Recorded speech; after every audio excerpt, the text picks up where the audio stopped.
Good afternoon, everybody. Hope you're well. Welcome back to the channel. Today's only stream of the week, and it's going to hopefully be a really good one. So welcome on board. We are at wonderful Miami, a payload scenery created quite some time ago now by Latin VFR in Microsoft Flight Simulator, and we're off to a fresh update to FlyTampa's Boston Logan International Airport KBOS, created by the wonderful FlyTampa team.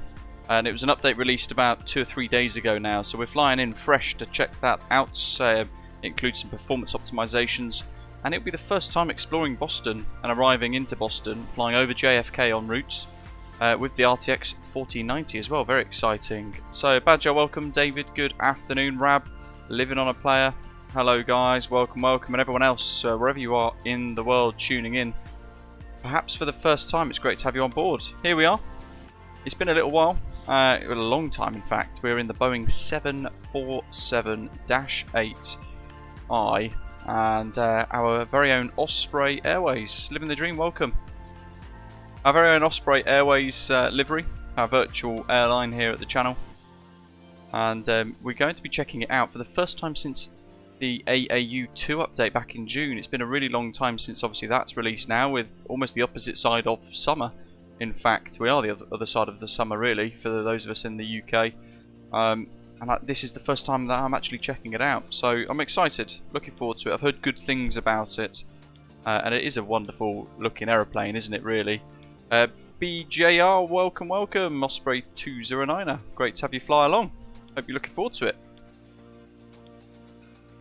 So I think this is in beta at the moment with the MSFS beta version for the upcoming next kind of updates to the sim. And within that there are things like sim brief integration. Now I avoid betas because I'm on the Microsoft Store version and it's a pain in the backside. So to go onto the beta it's fairly effortless, but to come off the beta when the update actually gets released to the general public, you have to, I think from what I understand, uninstall the sim and reinstall it if you're in Microsoft Store.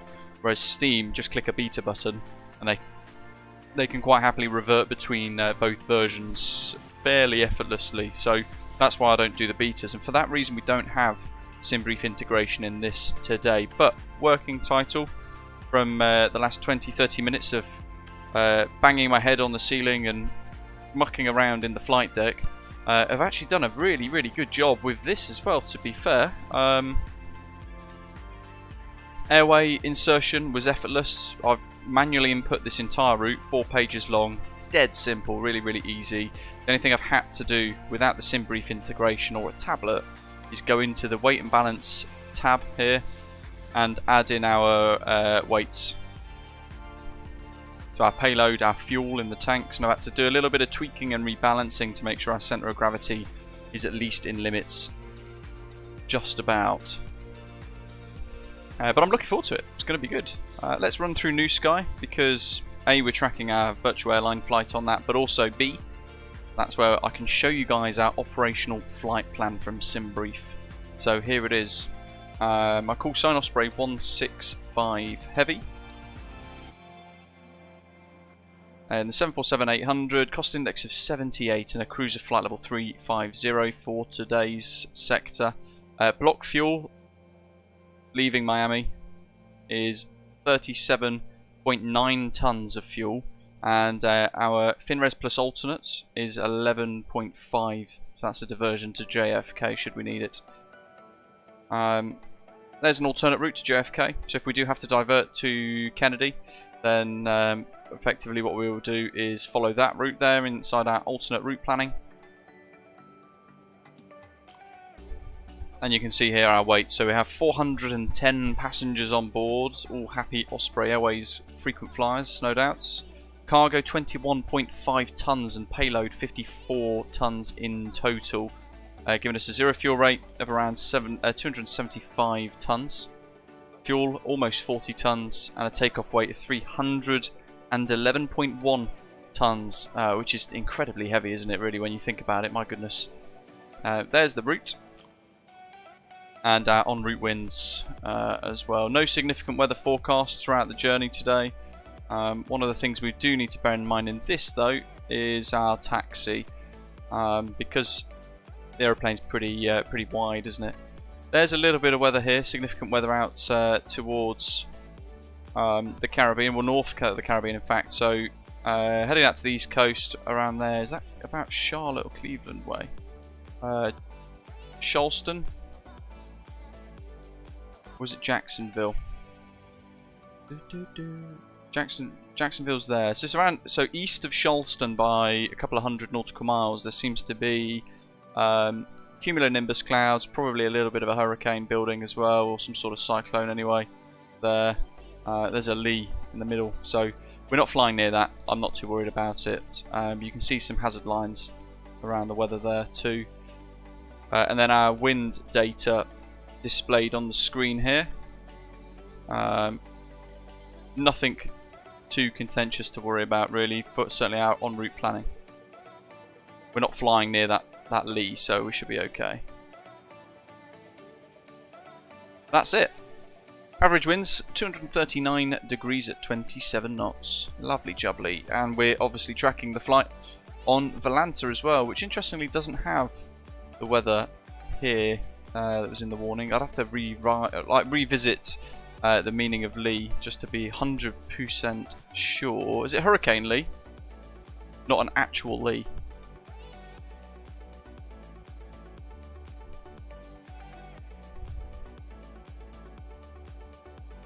Oh yes, Hurricane Lee draws closer to New England, Canada, and all that kind of stuff as well. 8 hours ago, 1 hour ago. Ooh, yeah. So it is a hurricane, as we thought. Lovely jubbly. No, this is not the Sim Update beta version of the 748. David A, good morning. Matthew and Night Shepherd, hello to you guys too. Mike as well, welcome. Guess what? I've booked flights for Flight Sim Expo 2024. It's going to be held next year in Vegas. Very exciting. Where's our takeoff trim actually? It's in our performance bits in here. So init ref. There's our weights. Thrust limitations. That keeps resetting. I want takeoff climb 2. I don't think we'll get it. We'll see how we go. But I haven't bothered with cell temp. Just gone takeoff 1. And that's 95.5 tons. Takeoff flaps 10, and there are our V speeds there as well. Happy days. But yeah, that does kind of reset a little bit there. What I might do is leave that on actually, because we know everything else is set up. Yeah, let's do that. What a good idea.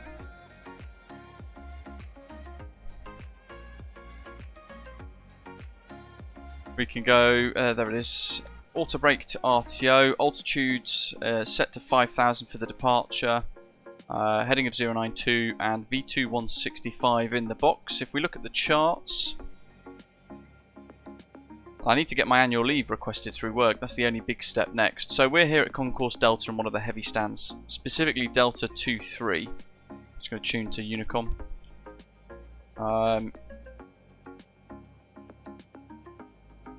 We can prepare for pushback and departure, I think, as well in a minute.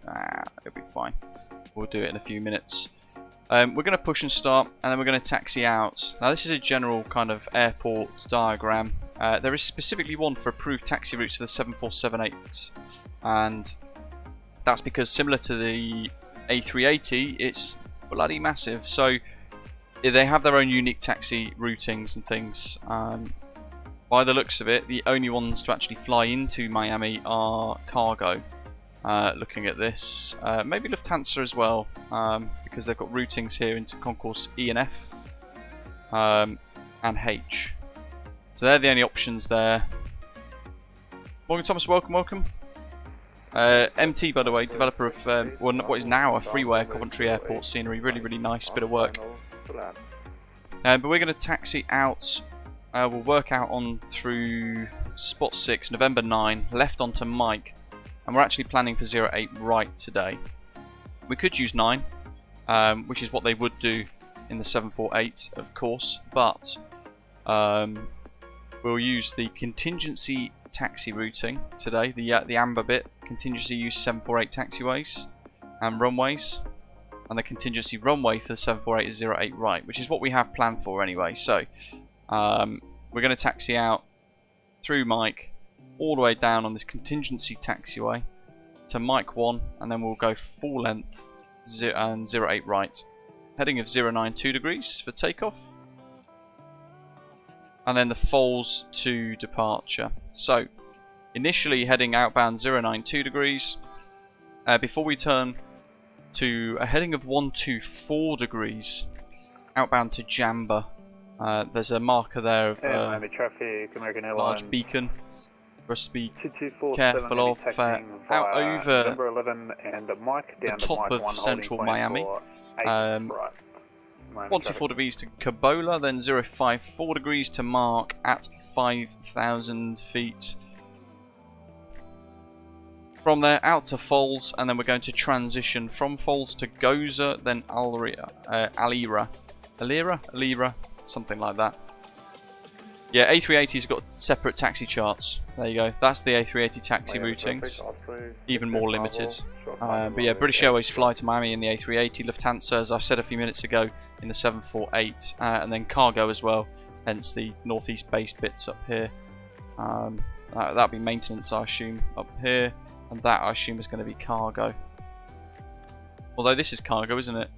I'm not particularly familiar with this airport. But as you can see, this one is only for 748s, and the A380 chart is only for the A380. So I've pinned the 748 one because of that, effectively. So it's going to give us the flexibility to kind of manage that carefully. 12:20 for off blocks, so we're in time. GSX. Hide the charts. Prepare for pushback and departure. What we need to do is set the APU on and all that kind of stuff as well. So with that in mind, we're going to look up. I haven't flown this for a long time, folks, so you'll have to bear with me. I'm going to keep an eye on the tanks here. Right, so they've gone on. We're going to push back pretty quickly anyway, so... Hello, Captain. We're ready for pushback. Center tanks are empty, I believe. It does tell us in one of these, doesn't it? Ample data VOR charts. Trying to remember how to work all of this. Cursor select reset. Ah, fuel. There it is. Departure check completed. Bypass pin inserted. Main.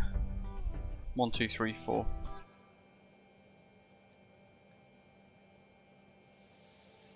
It's just those, isn't it? We don't have the overrides to worry about. Let's turn them on anyway and see what we get.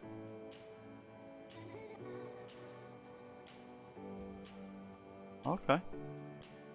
We'll turn them all on, like so. Ooh, yes.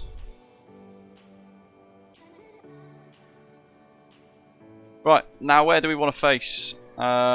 We can zoom in here. What I do like is this ATC map here, or the kind of texture mapping. Beautiful bit of work. We want to face westbound.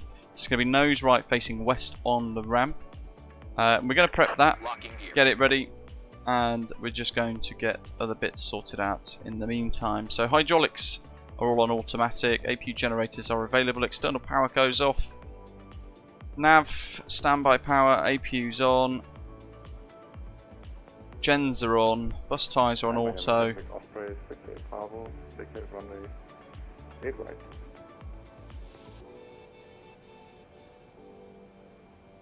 What have we got here? So anti-ice, just to get familiar with this. Engine, wing anti-ice. We want automatic. Engines 1, 2, 3, 4 anti-ice. They can stay off for now. Window heat is on. Beacon both. Nav is on. They can stay off for now. Release parking brakes. Emergency lights, that is toggleable now as well. They're armed, in the armed position. And then down here we've got the seatbelt signs on. Transponder set 2000, 1228 is set. Release parking brakes. And the weather radar isn't modelled, so we don't have to think or worry about any of that. Release parking brakes. Right. We've got some custom views. Release parking brakes.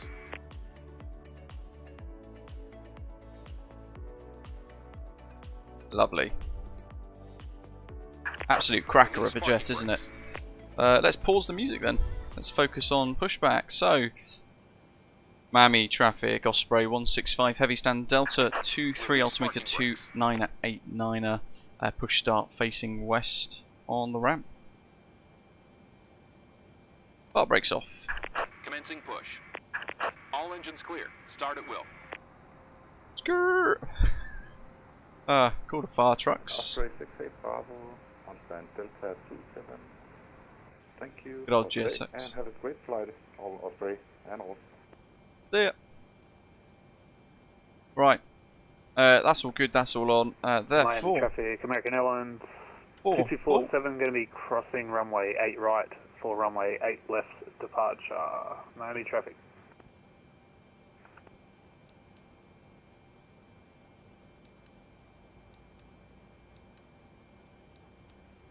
What have we got here?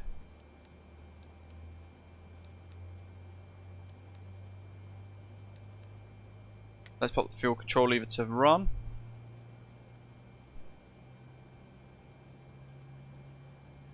So we've got the default sounds for this. No FT Sim Plus thing or anything like that to worry about.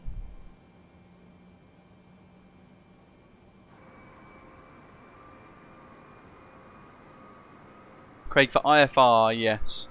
As Doc has said there. Hello Doc as well, welcome. Ian, good afternoon. And Miami traffic, American Airlines 2247 going to be lining up for a rolling start, runway 8 left, Miami traffic. Absolute beast of a jet this, isn't it? Wonderful. I'm excited to get back in this, to be fair. It's been a really long time since we last flew in this, and it is just a beautiful aeroplane. They are the only long haulers, some of the ones that we've been flying recently, the 787, for those of us with Premium Deluxe, and that wonderful Kuro 787-8 as well. The Headwind A330 and this, the Sobo 748, they're the only long haul twin aisles in the Sim, and the A310 as well actually, that we can enjoy. Miami traffic Southwest 490, pushing back from Delta 4 onto November, facing west.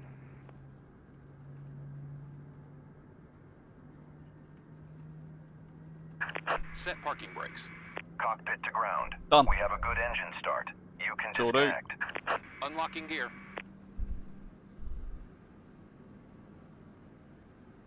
Back to the flight deck. Engine 2, pull. Run. Hydraulics 3 and 4 are all online. Low pressure in hydraulic system 2, that's fine. We can pop 3 and 4 anti-ice on.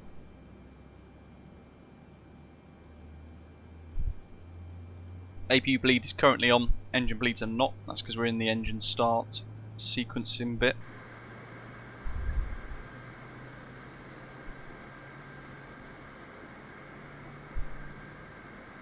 Tow truck disconnected. Bypass spin removed. Happy days.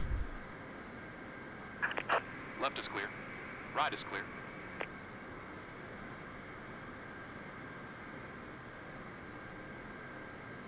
Crikey dog, that's Miami impressive. traffic, That's a lot of American add-ons Airlines actually, isn't it? That, 247, that I'm airborne are from taking up a lot of kind through of space in your hard drive up there.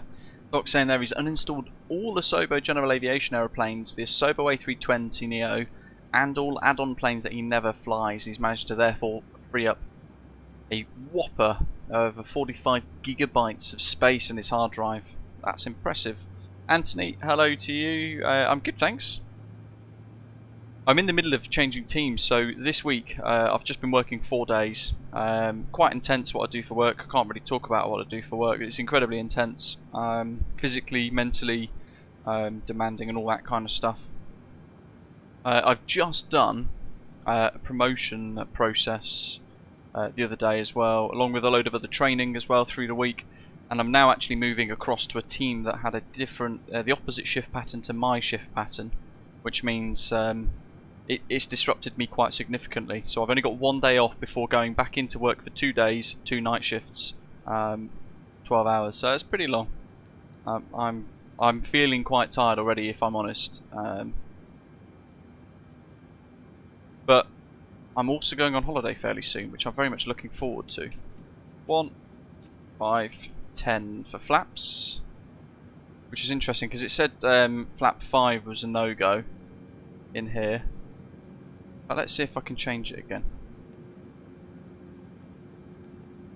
Invalid entry, flap 5.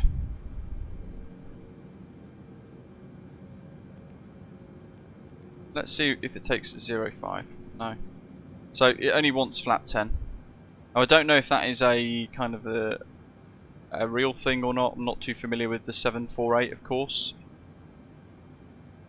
Why are the 2 override pumps on there? We don't want those on. Let's try and have a little fiddle with this.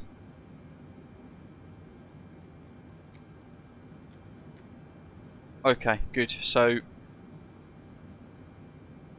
and this one? That's a bit better, isn't it? Each engine feeding from their own tanks. Ian. Unbelievable. Definitely not one of those. Jeez. Oh dear, that's brilliant. Cheeky bugger. Oh, completely lost my train of thought now. Where am I? Flight controls. There we are. So, stare at the diagram. Fully right. We can see the spoilers inboard and outboard ailerons all deflecting properly. Left, same again. Rearwards for the elevators at the bottom. All the way forwards, all the way back. And right with the rudder. And left with the rudder. Back. So, what have we got then? Fuel override 3 and 4 are shown off at the moment. As a warning there, which is interesting. So it obviously wants them on. Which means I have to turn those on. And as as Benji Gator says, turn the crossfeed off. Engines are good. We go back to fuel. There we are. That works, doesn't it?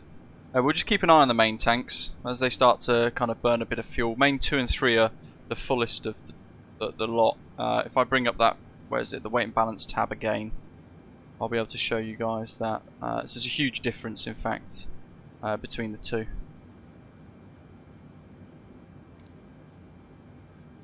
So after takeoff, we might look at kind of just carefully managing the fuel loads there. I'm happy for mains 2 and 3 to use a bit more fuel to begin with. So I think actually crossfeed can go on, can't it, really, for departure?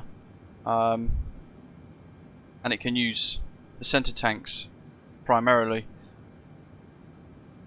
Right.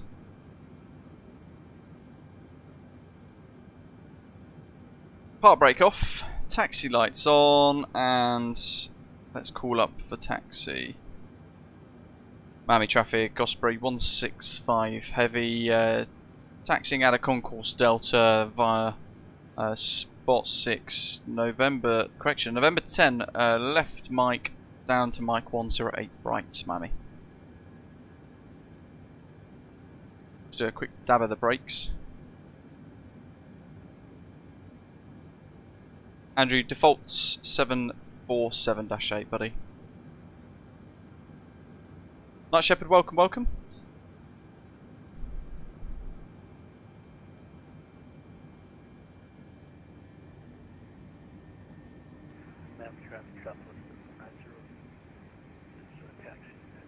Seb's in Hong Kong, welcome, doing his rugby law online training. Very good. Union or league? Because there's a question for you. I assume union. Very exciting, very complex. Jeff says, are we going to get to see you in Vegas for Flight Sim Expo 2024? I've already booked flights. I looked at Vegas, the direct flight from Heathrow to Vegas. Whilst economy was cheap, I had an American Airlines... no, sorry, an American Express. Delta 5, pushback to start. companion voucher to use with my British Airways credit cards. So I've used barely any. In fact, I've never used one, and they've all expired up to now. So I was determined to use one. Searched for Avios redemptions to Vegas. None existed, except for. I don't even think economy existed for it either, actually, to be honest, which is madness. So we then, I looked at Los Angeles as well, just focusing on a taxi here as well, that's why I keep forgetting what I'm doing. Yeah, had LA on the search to try and kind of work out whether or not that would work for an Avios redemption that had economy only redemptions available. Then I'd obviously have to get from LA to Vegas via a flight or renting a car and driving kind of 4.5 hours across from California to Nevada.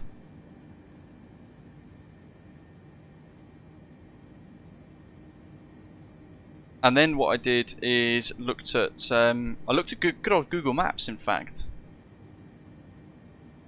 to look at other options. And Phoenix looked equidistant between Vegas, Phoenix, and also kind of LA and Phoenix. Sorry, Vegas and LA, and Vegas and Phoenix looked equidistant. So I punched that in, and sure enough, I found an absolute whopper of a deal. 90,000 Avios with 50% off applied, so it would have been 180,000 Avios points. But with the Amex companion voucher from my credit card, it halved that massively to 90,000 points. And then just £450 return in business class with an A350-1000 British Airways Club Suite. And I was like, yeah, you know what? I have to book that. I haven't got the annual leave authorised yet, but I figured if I at least secure the flight, because it said one Avios seat left in business class for the outbound. So if I don't secure that, then I can't. Then I won't be able to use the Amex voucher. And I always look for top value if I'm redeeming points to make every single point count for as much as possible. So yeah, what a deal. So yeah, I'm flying Heathrow to Phoenix in business class. Flying back as well from Phoenix in business class for £450 and 90,000 Avios points. What a bargain! Couldn't believe it. Oh, so chuffed. And I just need to work out a plan then to get from Phoenix to Vegas. So there are two options: fly or drive. In effect, if I fly, looking at current prices, the flights are about £300. Which is crazy, crazy money. That's almost as much as it cost me to fly from Heathrow to Phoenix return. So then I looked at hiring a car. Various prices up to 300 quid, and I mean I'll have a car. I could park at Tropicana, Las Vegas for the week for free, and I could hire whatever I want. And then the question is, do I go crazy and go for a Mustang? Although I have driven those before in Los Angeles, or do I get like a big GMC truck or mid-range SUV like a Ford Explorer or something like that? A lot of choices. I'm quite liking the idea of the drive, to be honest, because if I catch a second flight, whilst that would be quite nice, I suppose it'd be quite interesting as well, because it would be like with Spirit or Southwest or someone like that. Instead, if I drive, I get to kind of take it in a little bit. But if I fly, I'll get there in a fraction of the time.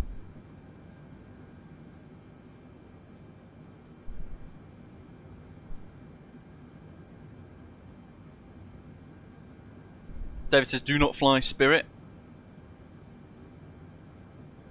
I can't swap shifts, unfortunately. That's not a thing with what I do. Certainly, everybody I work with, we're fairly unique in what we do, but we're all required to be in, basically, unless we have annual leave. I mean, there's no shift swapping or anything like that. I'll make it work. I can't request the time off until exactly the 1st of October, though. Oh, imagine, Doc. That would break me, I think.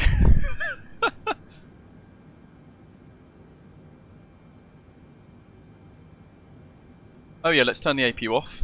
Whoopsie. I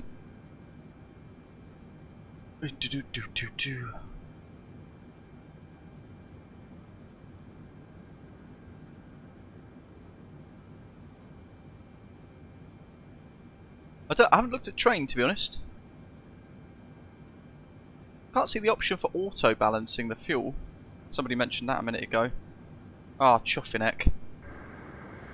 I'm on maximum brakes.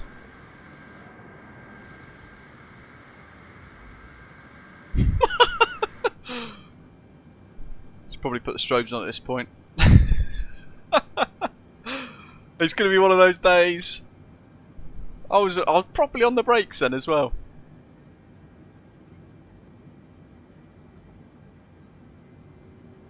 Right, let's do a sharp right. Miami traffic, Osprey 165 heavy, lining up 08 right.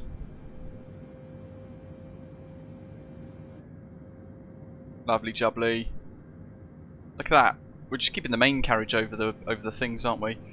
Roll your asymmetry. That's because I'm on differential brakes and asymmetric thrust. That's interesting. That works. Engine RTO transponder. 1, 2, 3.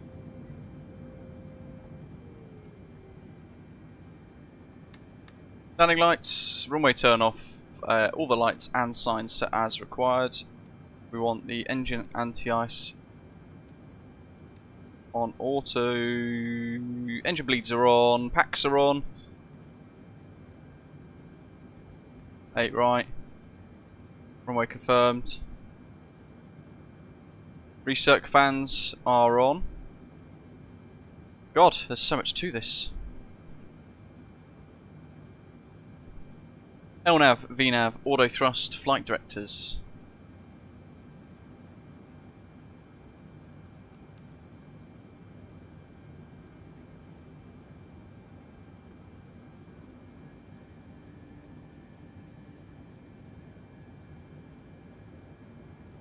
Oh, that could be cool. I could hire a motorbike. Well, I don't know actually. Would I want to do that in the States? I'm not sure I would. Yes, on the overheat. On the overhead top middle right auto balance fuel. Ooh, I shall line up and I'll have a quick look at that.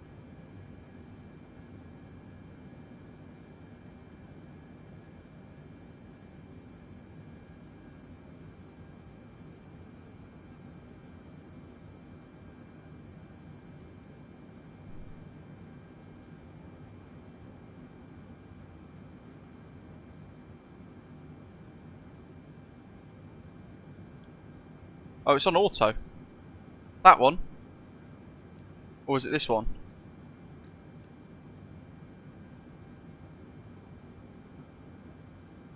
Looks like it's already on.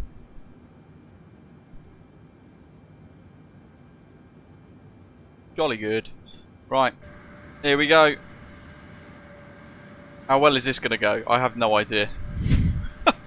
I think the last time we flew this, there was all sorts of problems. Right.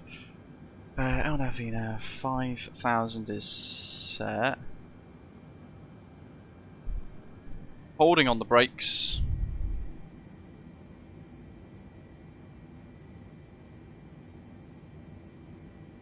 Miami traffic, Osprey 165 heavy, taking off 08 right, falls to departure, Alira transition Miami.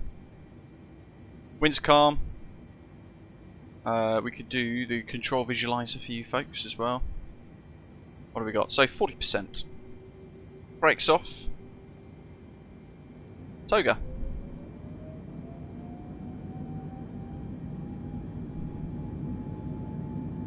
Power set. Speed's alive.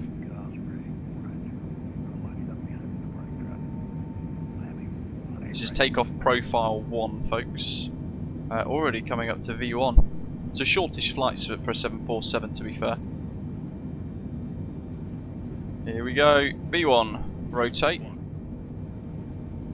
Gently on the rotation. And we're just going to keep it rotating all the way through. V2. And getting clear of the ground. Progressing up to follow the flight directors. Positive rate, gear up.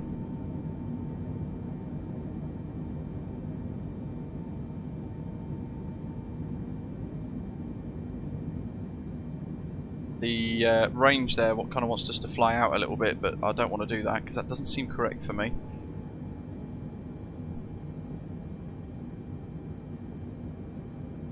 We will head outbound. Still a bit manual flight, all brakes disarmed. We'll keep following her around. Looking across, SMD left engaged, 5092, LNAV, VNAV.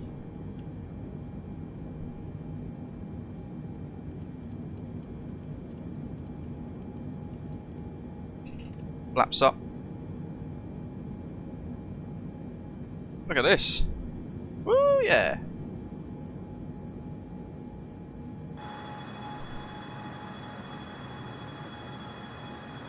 Morning, Carlito. Welcome, buddy. MPS Gaming, good afternoon. Great to have you guys with us as well. Just going to want to climb like an absolute homesick angel. There go the slats now, folding in.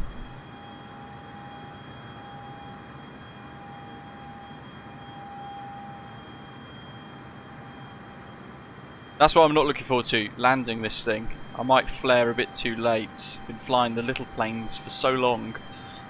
This is another, what, couple of 100 foot, it's about 100 foot above the ground, I think, isn't it, from memory? So, long old way up.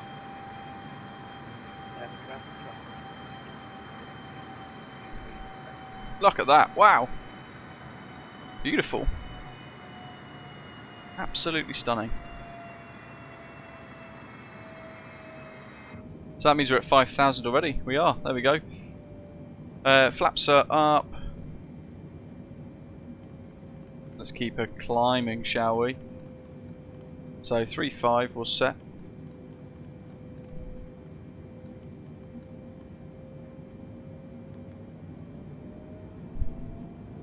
Climate traffic, American 1170 lining up runway 08 right behind the We'll change to climb profile 2 just to kind of make it a bit smoother.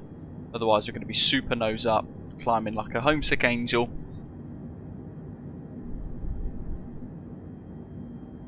I'm looking forward to this. This is exciting. We've not flown this in a long time. When are we starting the gin service? Immediately.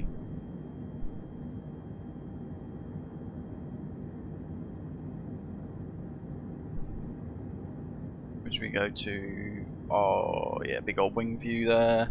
That's a nice one. Look at Miami Airport in the background. Wow.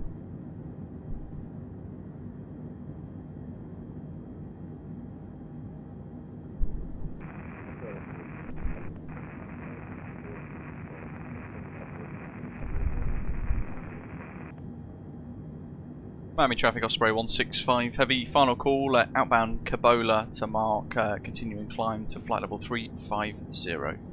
Miami traffic.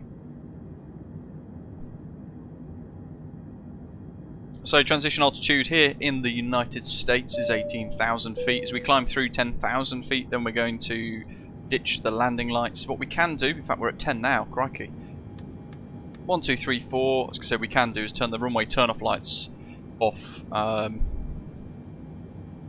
that's all good. Quick glimpse of the overhead and the pedestal. Back to the legs page.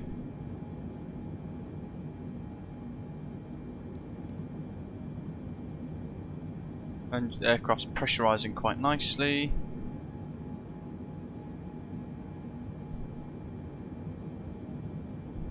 Egg and cress. Egg sandwiches should be illegal.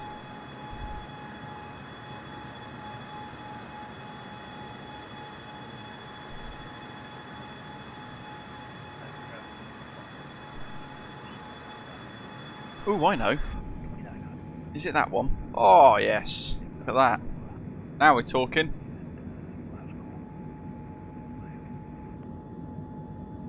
On the traffic, American 1170 rolling runway 08. So, what are we doing for Flight Sim Expo? I need to work out where I'm going to stay. I'm going to stay in Tropicana, I think. We're flying outbound on the 19th of June to Phoenix. I'll aim to then drive up straight away to Vegas, arriving around 10, 11 o'clock at night at the hotel to check in. and then Phoenix to London, 24th of June, flying home at 7:30 in the evening, which means I'd have to then drive the 4.5–5 hours out of Vegas early enough for me to get to A, drop the car off, B, get to Phoenix Airport safely in good time to check in and all that kind of thing, and of course enjoy a little bit of the lounge. Benjigate says, have I been to Vegas before? Yeah, quite a few times. When I used to work at British Airways, flew all over the world.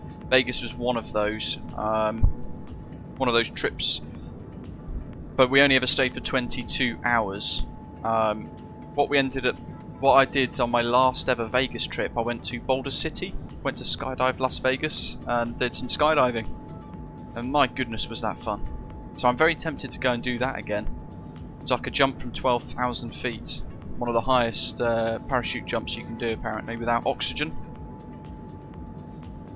But that was the most exhilarating experience of my life, I think. So I'll be very tempted to do it again. Because I'd be there for effectively 6 days. One of those days I could rock on down to a parachute centre and throw myself out of a plane, couldn't I?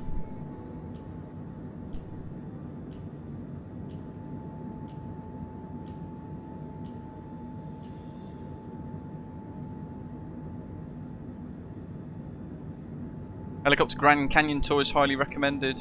Benjigator. Interesting. Yeah, the girls always used to do that when I was crew. They were on like a Champagne Grand Canyon tour and all that kind of thing. That's something I've not done, to be fair, so maybe that's something we could do. I'm also tempted to see what we get from the FS Expo team. There we go. Transition altitude. Thanks, Doc. Go to standard pressure now. And standard pressure. Yeah, I'll be tempted to see what the folks at Flight Sim Expo can pull off in relation to what events they might plan throughout the journey, throughout the trip.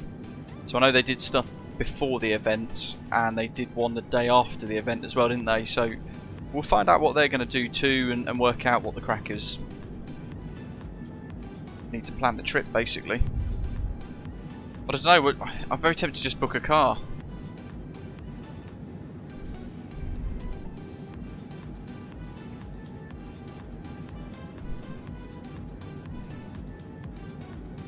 Oh, you know what I should do?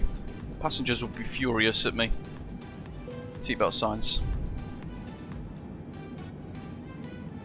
Especially the entitled, easily angered people of economy.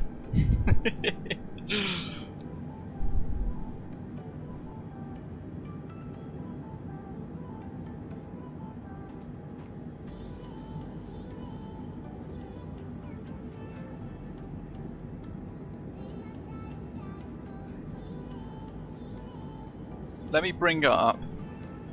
Where is it? If I bring up Avis, Bosch. We got, what is it? Avis Rent a Car.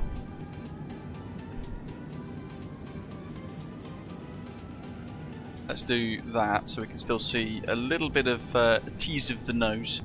We go Phoenix. Oops. Phoenix Sky Harbour.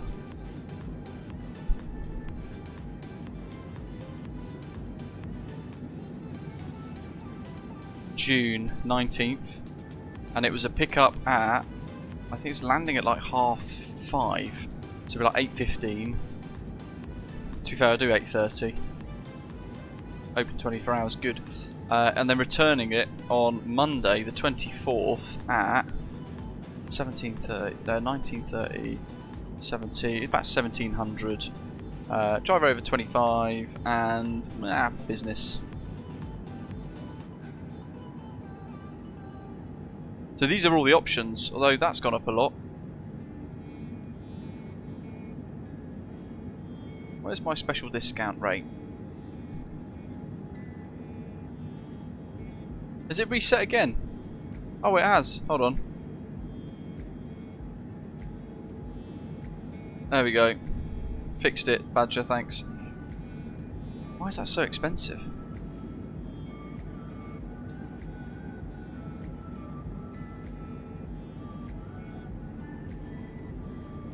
Yeah, the cars are more expensive than my actual flight. Jeez. What was the? I had a ruddy Avis discount code.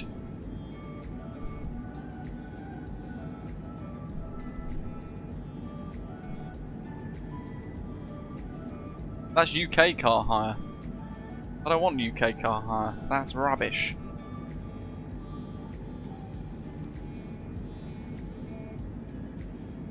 What have we got?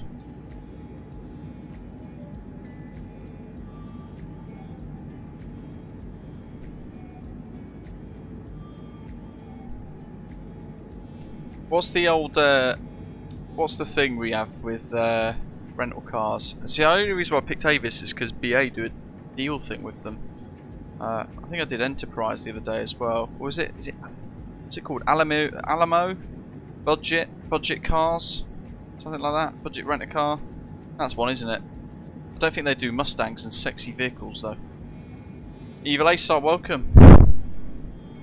Doc says you should check on a Southwest flight. If I go to flights.google.com though, which is really, really good to use, folks. If you've ever used Google Flights, my goodness, just to at least search. We go Phoenix to Las Vegas. Harry Reid. Departure. There we go. Wednesday. Return Monday. Search. Round trip, one person in economy. Oh, 208 quid. That's come down a bit actually. There was a price graph. There we go.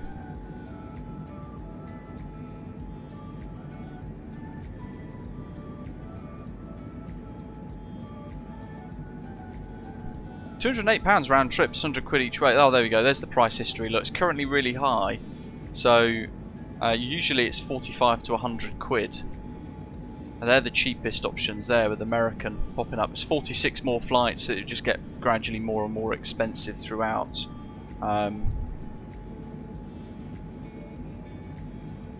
So I don't know really. How much would it be to go in do they do business? 767 quid. Jeez, that's double how much it's costing me to go Phoenix. Plus bags. I'm not going to. I'm just going to take carry-ons. Which is why, like, the American Airlines one would be good. I think because you get your hand baggage included, don't you, with them? I might arm that price track feature because that's going to be really good actually when prices change. That's perfect. Emissions, don't care about that.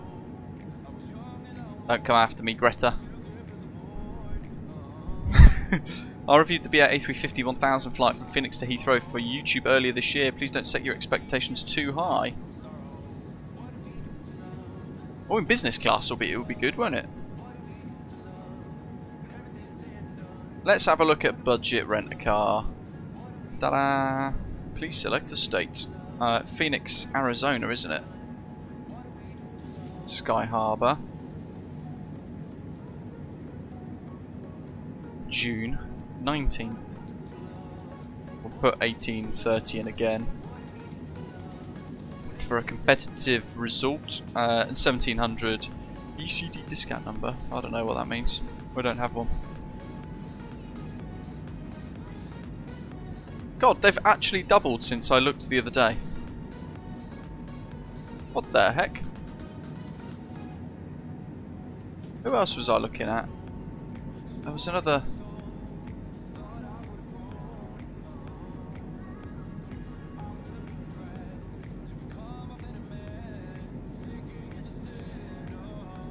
Hertz, Sixt, Alamo. God, there's so many. Easy car. Well, definitely not. Let's have a look at Hertz.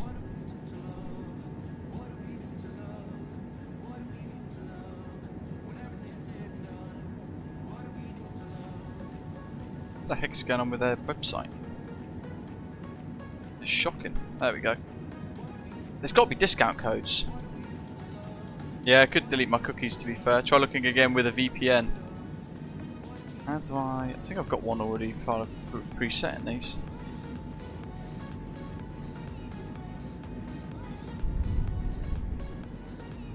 Phoenix Sky Harbour.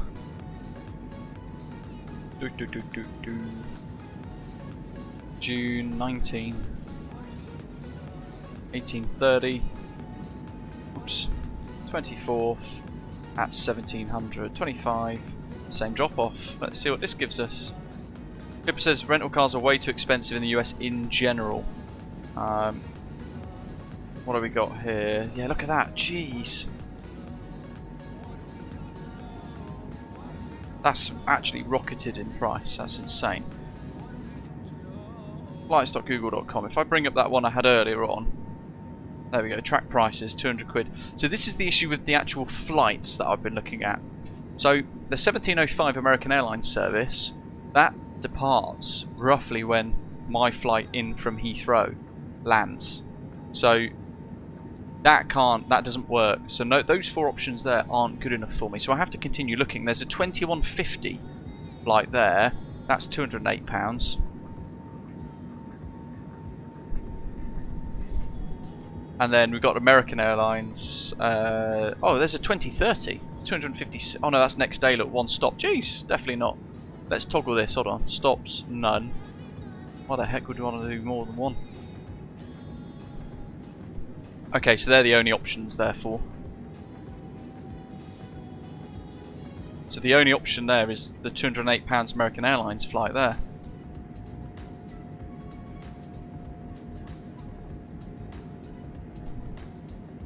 $208. Let's go to Southwest. Is it southwest.com? Oh, good guess. Depart Phoenix. Oops. Joffinek. And arrive Luss.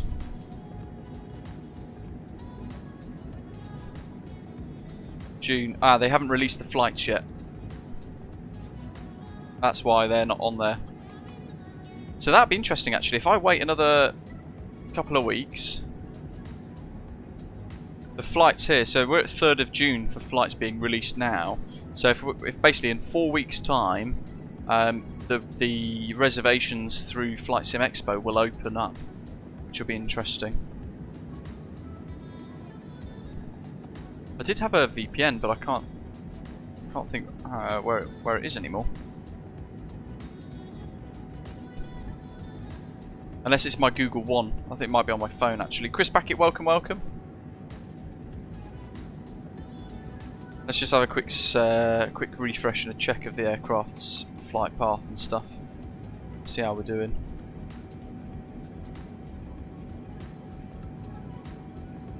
Yeah, when I was at BA, we used to be able to get Avis for 50% off, which is obviously insane. Which is why I was able to hire a Mustang for 4 days for 200 quid. There we go. The only positive of flying the American Airlines hop would be the fact that for the purpose of my BA thing and my One World frequent flyer stuff, then there will be 2 flights that I'll have done with American Airlines, and that would get me tier points. Certainly if I can get it through... Ooh, I can do it through BA.com. Ah, there's an idea. Let's find out. I'm going to go onto the British Airways website and I'm going to punch in Phoenix to Vegas and see what that gives us. Right. Phoenix. Las Vegas. It'd be interesting to see what this gives us, because it will be a co-chair. March, April, May, June 19, 24. One adult, economy will do for an hour.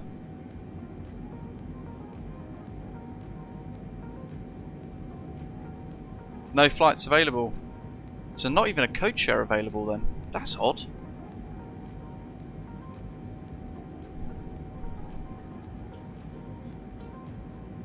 I would have thought we'd have been able to code share that short domestic hop. Perhaps not then.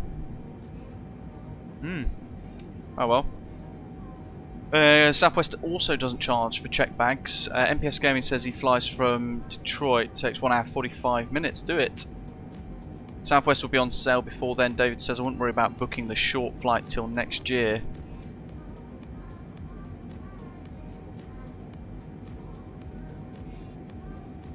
James saying if you fly off season it's usually a bit cheaper. Yeah, usually. Prezemo, hello. Quick question. I've got my FSLTL installed and in vPilot I don't really see any traffic on VATSIM. Any ideas? Well, you have to be sure that VATSIM is you've got traffic around you. If you don't have traffic around you, then there's nothing really you can do to force traffic in, because otherwise, well, it's not VATSIM traffic, is it?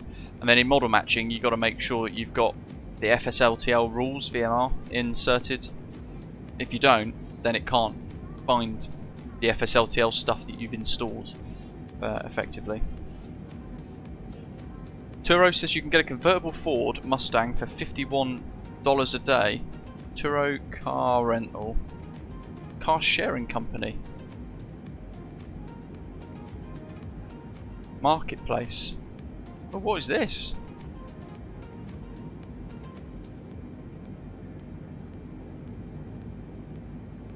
I mean, the idea of a drive sounds quite fun. June 2024. Monday.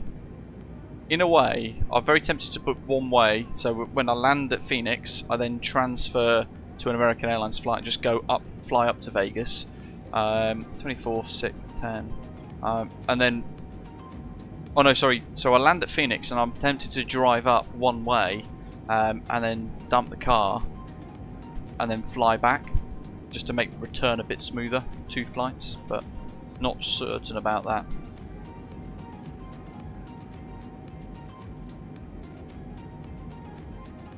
Ooh. Land Rover. GMC Terrain.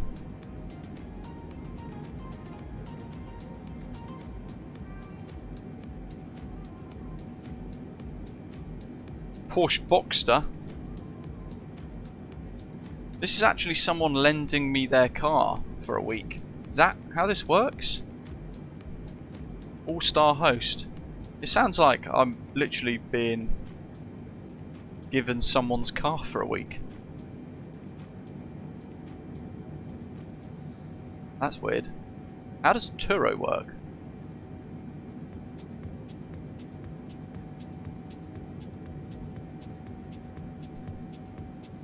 Silverado, Maserati Gran Turismo. I could rock up to Flight Sim Expo in one of those.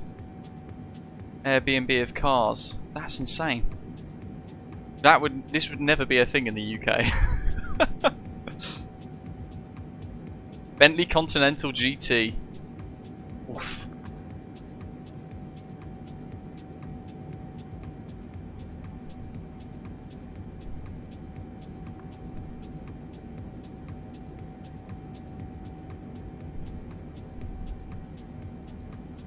Not sure how comfortable I would feel doing this one though as an option.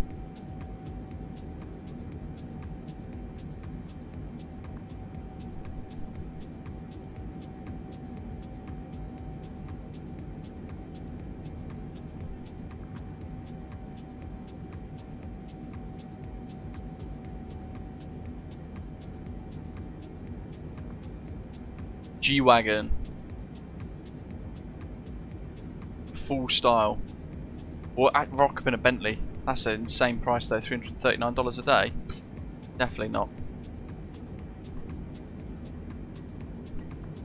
For that money I'd crash it and give it back in pieces.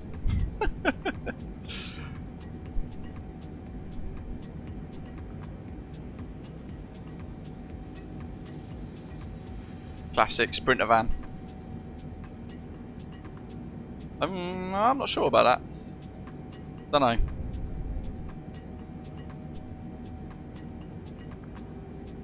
If I look at the, just for now, if I click this one, 2059 to, that's 11 o'clock. So I'd have a number of hours just loitering with intent around Phoenix. The return flights are actually really flexible for what I need. So that 12:55 to 14:40 hop for 208, that's perfect. But again, that's each way, isn't it? Or is that in total? Basic economy, no ticket changes, priority boarding for a fee, standard seat selection for a fee. Extra legroom available, priority boarding for free change, fare difference, 1 free carry-on.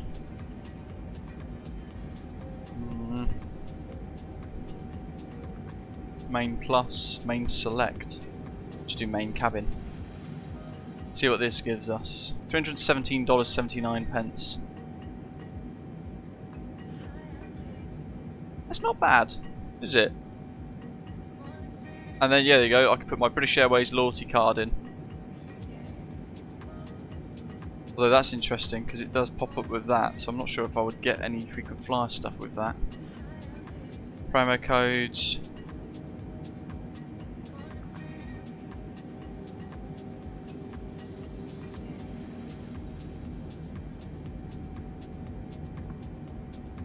That's not a bad option, is it? 19th of June, 21.50 to 22.59, and then 12.55 to 14.40. But bearing in mind I'd land at Phoenix at 5:30. I'd have 3 hours to kill in Phoenix before I'd be able to kind of move across to the next flight. 2.5 hours before boarding for that American Airlines flight. It might be a bit tedious after a little while, I think. I'm not sure. Might be quite fun, I don't know.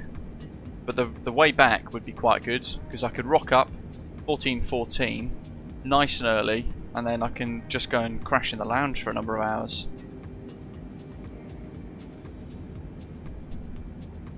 What other options? Yeah, that's the only other option that I could do for that. 208's not bad. Better than £675 for a Chevrolet Bolt. What?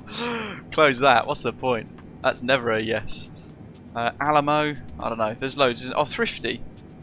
Thrifty I was looking at the other day.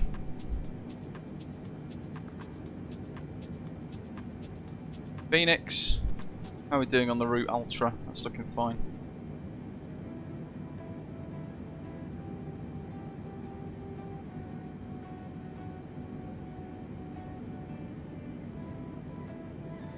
Oh well, it's not recognising Thrifty. Copper says the temperatures here in Phoenix could be 100 degrees Fahrenheit. A convertible might be toasty. Yeah, I think my preference would have been would be like a, I don't know, like some General Motors big 4x4 truck thing or something like that, and that would give me nice air conditioning, a comfortable ride for 4 hours, and all that kind of thing.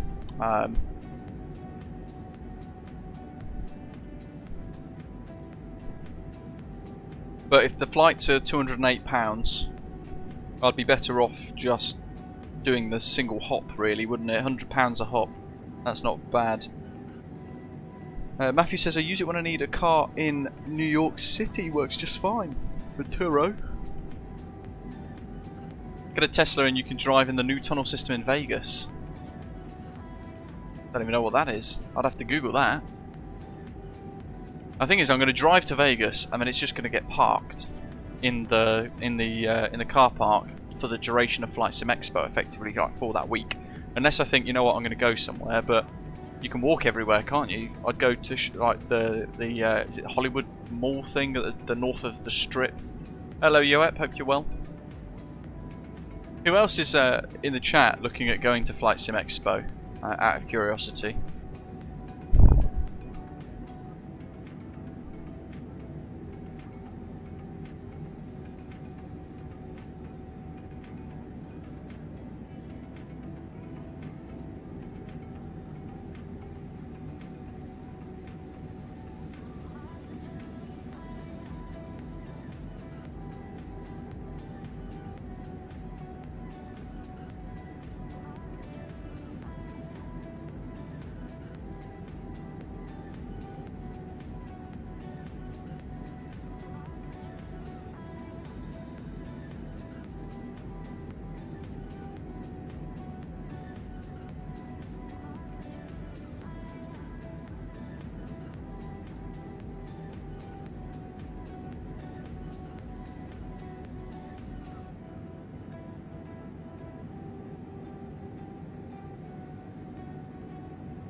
David says he's going.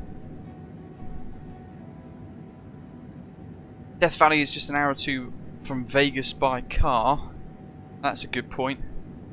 Clipper, yeah, you would. What I'm going to look at doing as well is, obviously we've got a whole load of channel merchandise, haven't we? What I'll be looking at doing is maybe changing or tweaking some of the designs specific to like Vegas Flight Sim Expo, and then doing like a little bit of a limited line. Might print off a whole load of stickers as well. Go and drop a load of stickers all over the place. Go and like sneak up to the Thrustmaster booth and whack a British Av Geek sticker on the thing or something like that, just to have a little bit of fun throughout the duration of the event. I think sneak about, show that I've been around. But I have to get a selection of merchandise, I think, and wear my t-shirts and things. It's going to be fun. I mean, when I saw the flight, the A350, I was like, yeah, you know what, hell yeah, got to get involved on that. And I can show you guys the seat plan as well. In fact, if I just go onto airlines, British Airways, A350 1000, 351 seats. So that's Club World, this bit here, and it's the new Club Suite. Look at that! Oh yes, superb. And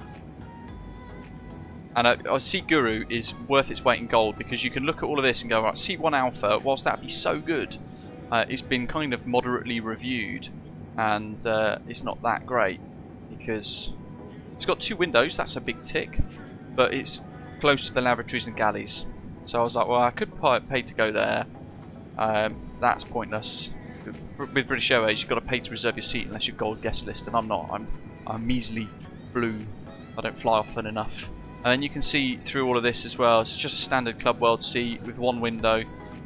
Transforms into a flatbed, blah blah blah, with a door for privacy. And then rows 9 and 10 are green.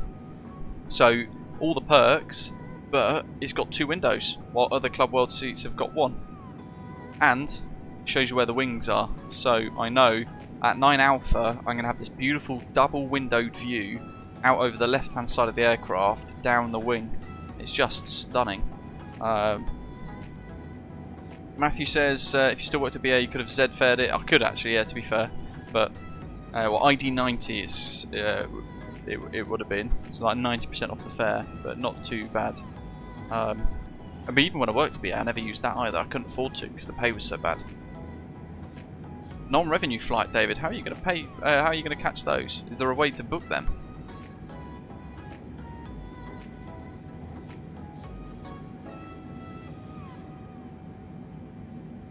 Oh, Seat Guru rental cars. It's like it was listening to me. Tempting.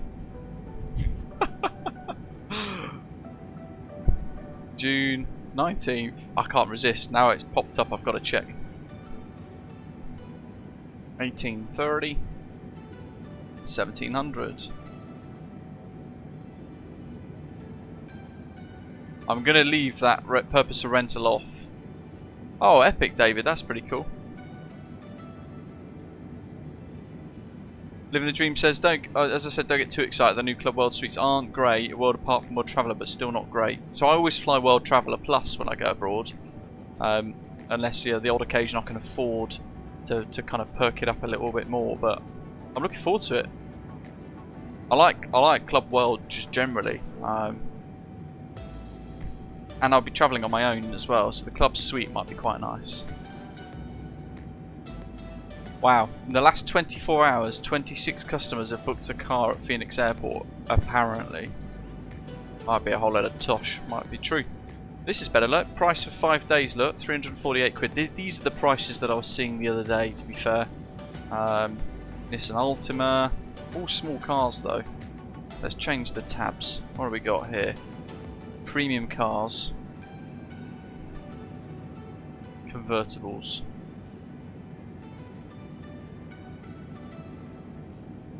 £600, 562 quid with Avis, unlimited mileage, free cancellation up to 48 hours before pickup. If we go to SUVs, They're small ones again.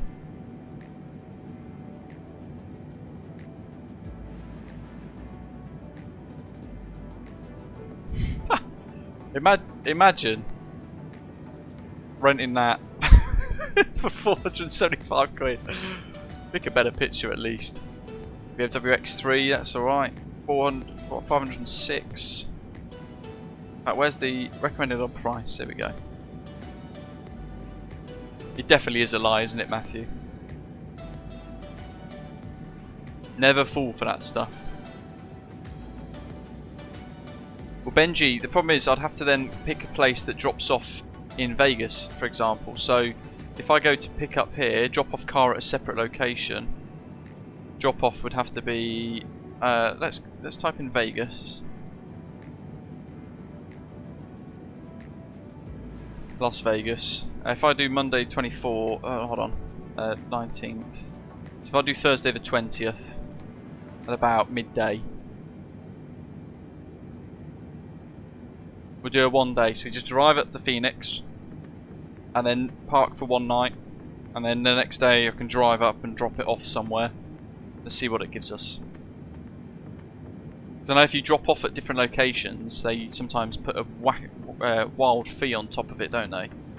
What have we got? Pickup trucks, convertibles, 7 people carriers. Let's go to the Mustang again, shall we? Ford Mustang Cabrio, 250 quid for 1 day. See how expensive it is just to drive from one place to the next. Go to luxury cars. 209. That's not. Well, Chrysler 300. Is that luxury? You guys in the States know more than I do. Cadillac XTS. Oh, hold on. God, this website's not very user friendly, is it? Where's the filter for the price gone? Filter drop off location. Don't care about that.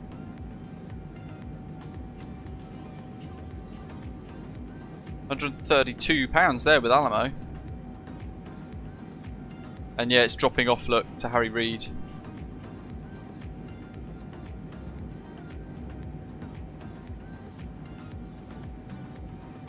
Oh, okay, Matthew, that's interesting. So in the UK, it's almost more expensive to do it that way, by at least 50% more of the price.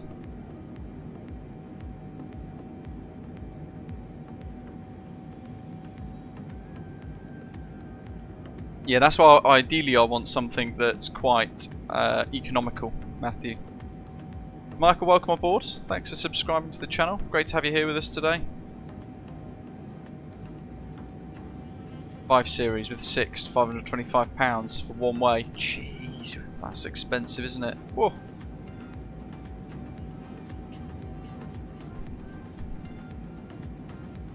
Yeah, the airport is super close to Tropicana. I think after a 4.5 hour drive though, I'll just want to park up at the hotel for the first night, and then kind of just go and check in and crash for the night. Do I go? £196 isn't bad actually, is it? And then $4 a gallon. I don't know how many litres that is. I'll work in litres, but I assume it's going to be 1 refill, really, isn't it? 4.5 hours. So I'll fill it up at the start, and then I could just forget it. If it's got extra fuel in it, I could just forget about it, couldn't it? Really, I could just forget about that. So 196, 280 quid for a Lincoln MKZ, whatever that is.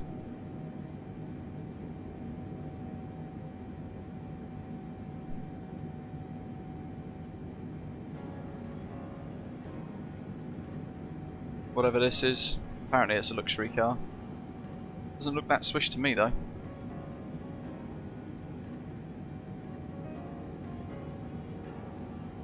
I want something that's going to, like, I'm going to enjoy driving because I love driving. I like driving nice vehicles.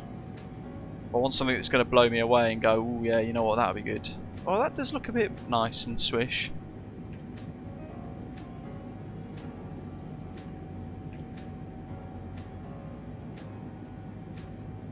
Oh, that's easy enough then, isn't it, Matthew? I just drive it all the way there, and before I drop it off, go and fill it up. and then rock on back to the airport. But then I'd have to, so that's the other issue though, because I'd need to then hire a car to get back to Phoenix. And then that's where, so that's 280 quid. It's basically £500 again, so there's no difference to me having it parked for a number of days. Really, is it? So if I change this to where is it, Monday the 24th, 1700. So remember, £200.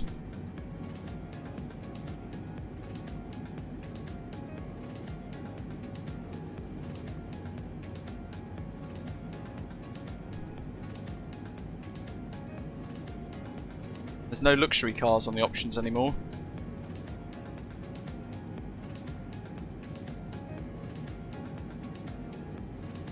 I don't know what half of these cars are. The Toyota RAV4 is nice. Chevrolet Impala. So it's actually cheaper for me to drive it and park it for a number of days. The 3 Series is always a good shout. I love those in the UK. They're brilliant vehicles.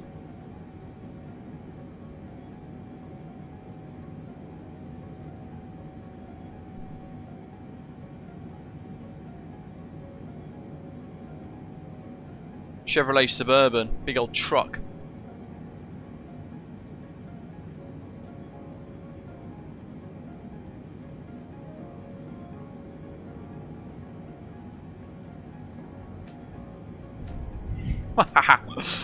That could be quite good. The size of that. Bit overkill though, probably, isn't it? It might be quite nice for the big roads though, driving out of Phoenix towards Vegas. I don't know, those of you in the States, what do you reckon? Should I go for something like that? A 2023 Chevrolet Suburban?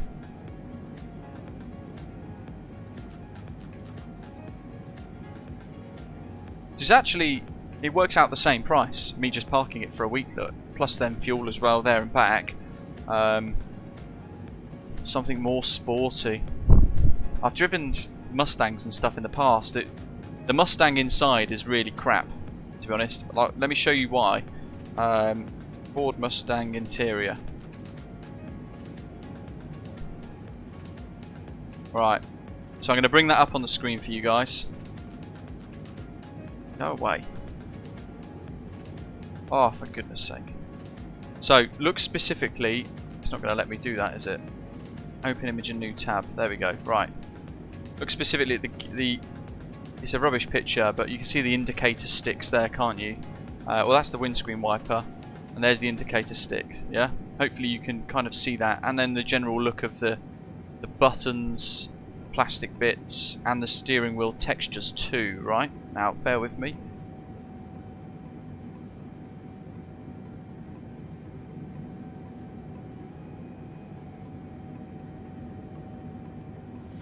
And in the UK we have a Vauxhall Astra. Open image and new tab. Basically the same. Well, what have we got? Where's that comparison picture? One. Maybe I need a more modern Astra. Stand by. Where's the new ones? That's the new 2022 Astra. Need a better picture of that though.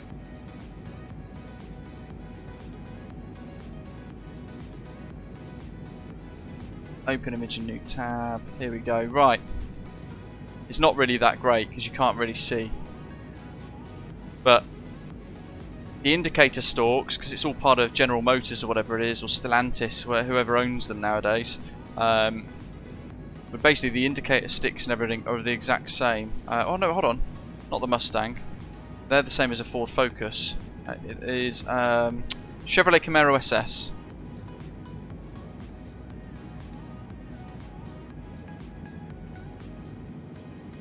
So I drove one of these in Los Angeles ages and ages and ages ago.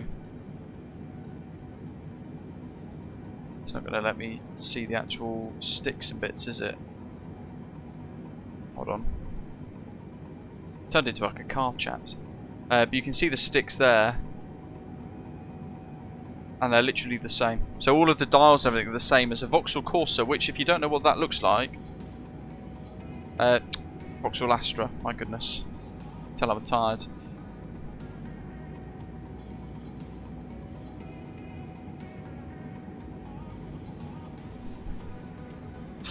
It's basically one of those. So that has the same cockpit, levers, dials, switches as a Chevrolet Camaro SS, because they're basically the same company. And I can't deal with that. That was so disappointing. When I got in one of those, I thought, hold on, I'm just in a Vauxhall Astra when I was driving around LA. But hey ho. Can't really, doesn't really show you that well, but you kind of see, look, it's the same. Ford Mustang though, it could be fun, couldn't it?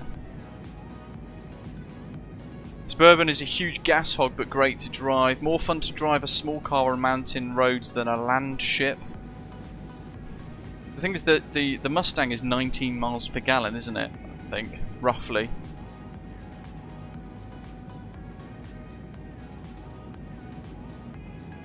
£562 for 5 days, gives you the flexibility, but it also gets me a drive back, doesn't it? But then if you think about it, for £202,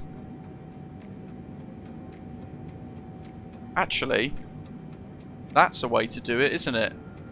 Drive up, dump the car, and then get an Uber to Vegas for a flight back to Phoenix via, via Vegas. So I could fly the domestic hop with American Airlines back for £100, £120, about $150 one way.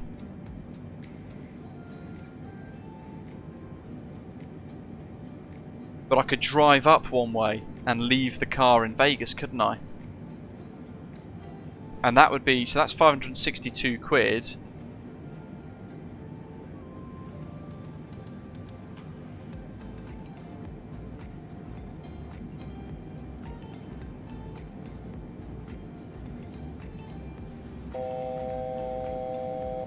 Liam, welcome. Go for a smart car, Rab says. Ooh, exciting. Liam's getting a 4090. Very exciting indeed.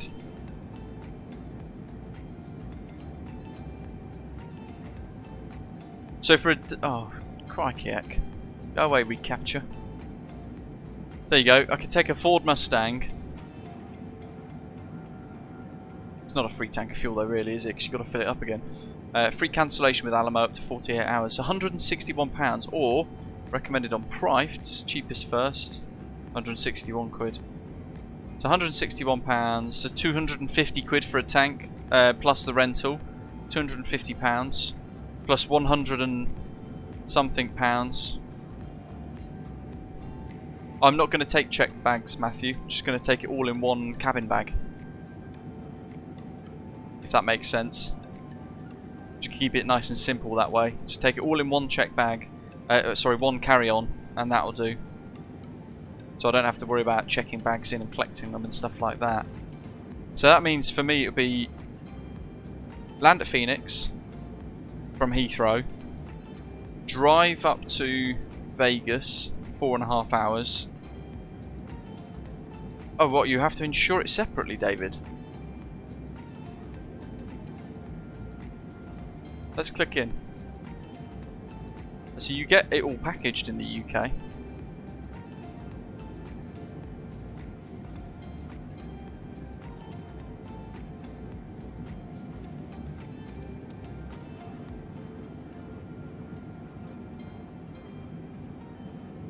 Oh, crikey.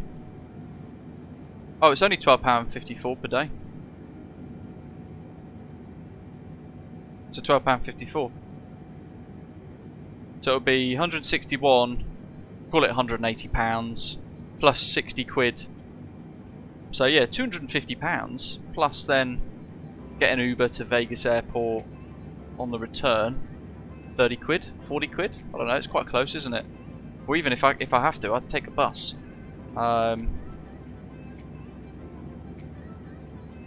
There you go, look, good news, full insurance is available. Which is going to be this one, isn't it? Extra cover.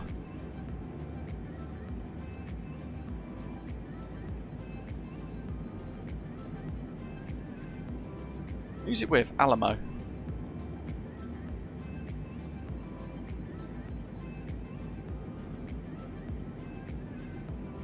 Phoenix.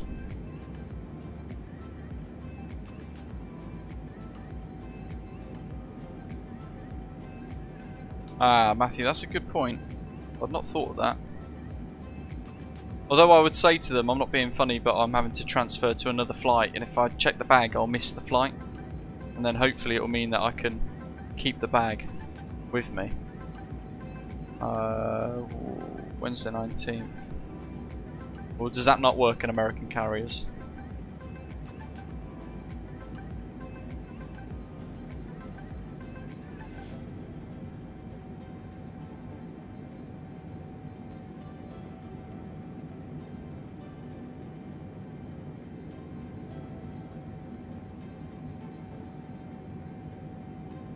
Why have I gone to Travel Supermarket when I was on Alamo a minute ago?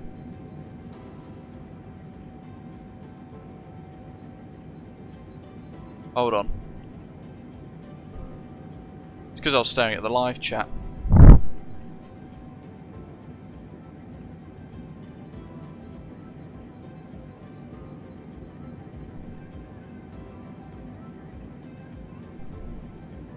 I feel like this is the best way of doing it, isn't it? Really. Hire a car, drive the nice drive to Vegas.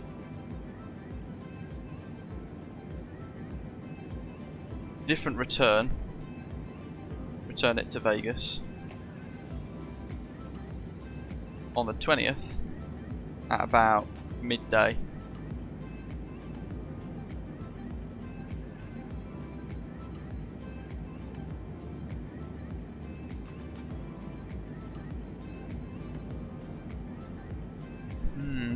Intermediate, standard, full size, premium, standard pickup, luxury. I do like the sound of. Full size SUV, premium SUV, convertible, £162.96 total, or £155.22 if I prepay. And that's compared against £161 via Seat Guru. So it's actually slightly cheaper. Neil, very nice. What are you renting, Neil? I could either go features, price details. What have we got? Damage waiver included, extended protection included. So that's got the insurance inside of it already, hasn't it? Whereas with Seat Guru it doesn't.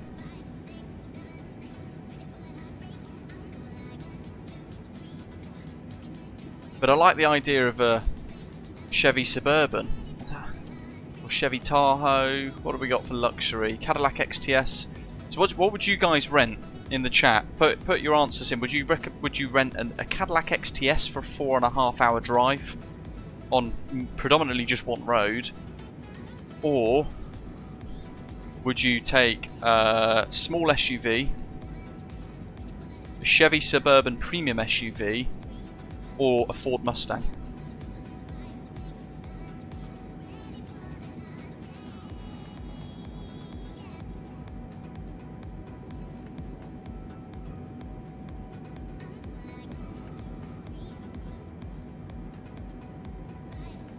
Dead Striker, he's in the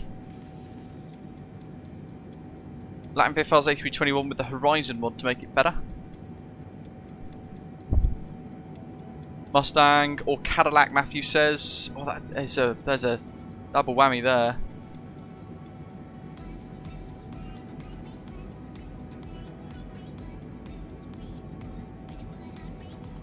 What was it? Cadillac XTS or something, wasn't it? XTS or similar.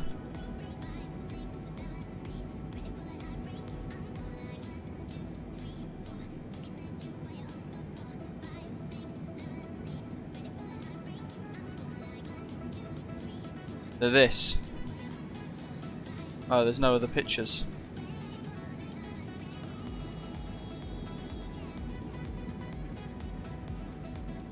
Oh, that's pretty swish. It's a Cadillac XTS. Stand by. That's the external. Oh, it looks comfortable, doesn't it? 3.6 litre engine. Big leather seats.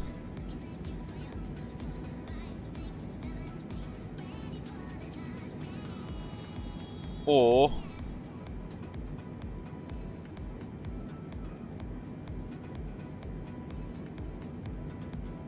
Ford Mustang 2023. Oh, is that the new one?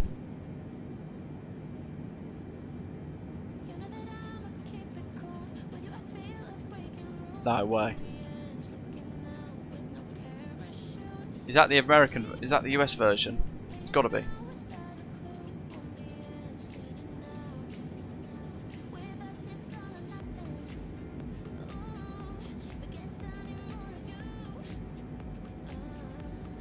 Ah, oh, I've got to take the Mustang.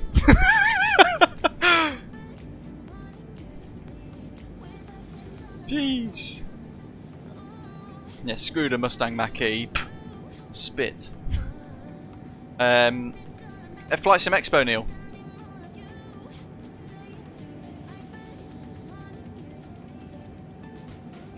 Where's the normal one?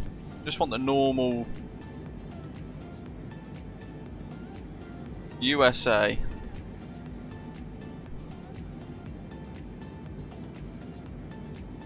Standard Ford Mustang. Basically that, isn't it? Oh no, that's the GT as well. Choffin' heck.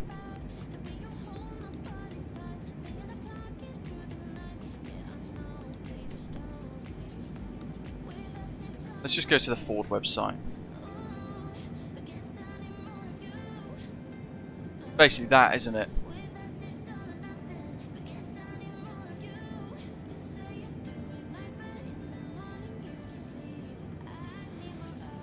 Premium convertible.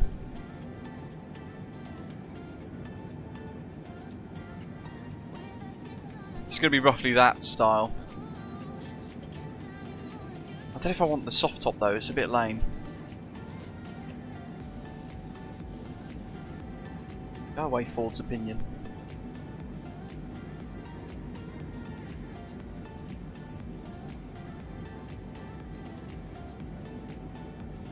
That cabin looks so rubbish, doesn't it?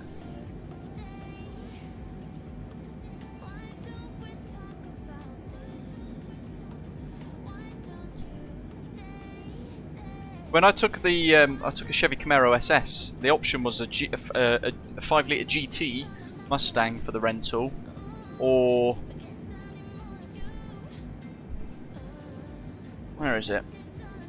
Ford Mustang convertible or similar. Doesn't really say, does it? Which one it is?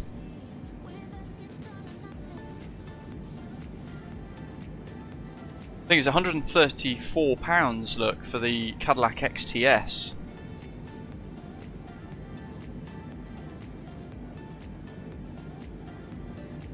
And it's not a convertible.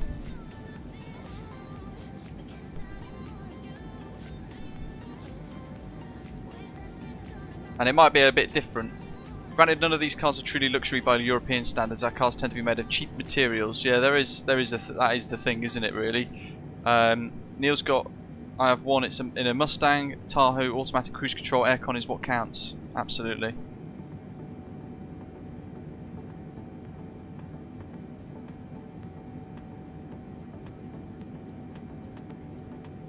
Quite a few of you saying Mustang. David's saying a Tahoe or a similar sized SUV, which is one of those, isn't it? Or those of you in the chat that are in our Discord server, you'll have to help me decide then, really, over the next few days, because I like to lock in the cheap prices. How many miles have we got left? We've been chatting the whole way through. Oh, plenty of time. What about fuel?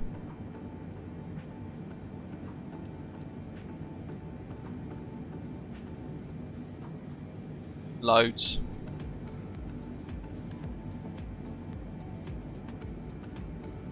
8.2. So if we turn crossfeed off now, isn't it?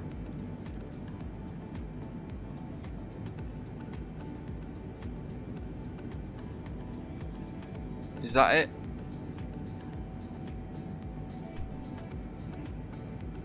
Can't remember. I'm trying to think how it all works really. Mach 8.3 for the cruise still. What are we doing for weather? Let's do METAR KBOS.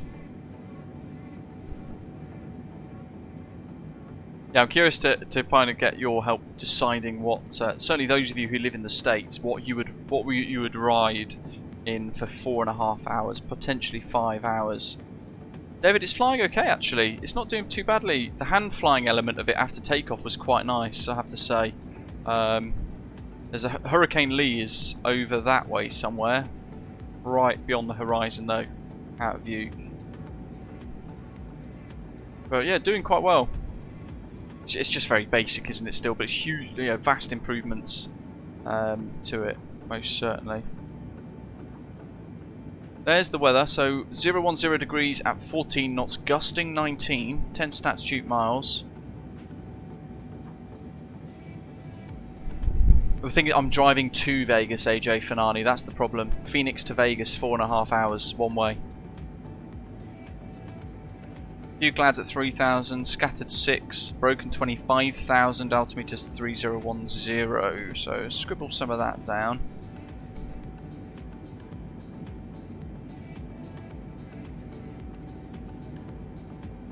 (010) 14, gusting 19. That's alright, because we're planning for 08 right. So it's a bit of a crosswind with some gusts, but we'll see what happens. I'll hand fly it in. No stress.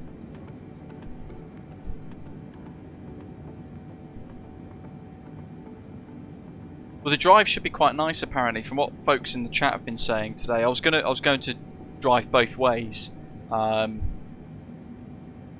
then we found American Airlines, £202 return, really cheaper, really cheap. But then I figured somebody mentioned it in the live chat actually today, which is a really good thought. I have to wait 3 hours at Phoenix Airport for my flight up to Vegas. And in that time, I could be driving, and I would have arrived at Vegas at the same time the flight, or 30, 40, 50 minutes before the flight actually lands. So it'll actually be quicker for me, traffic permitting, to just drive.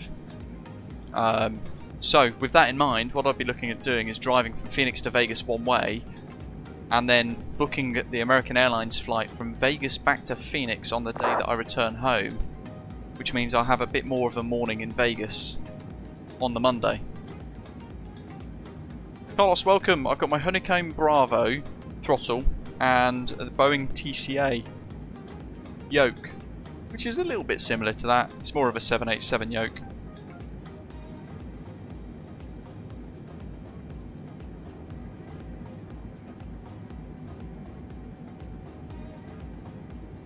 Cloud.io KBOS. Let's see what they're using in real life. So you can use this website here.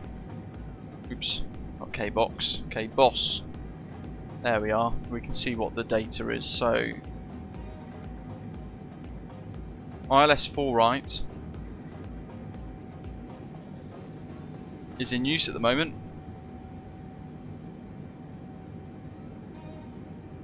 What were we planning for? 08.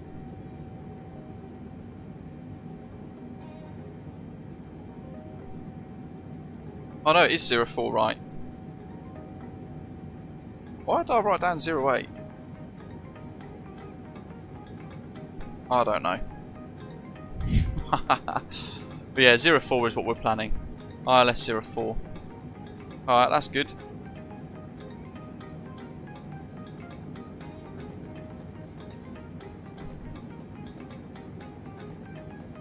Roebuck 3 arrival over JFK.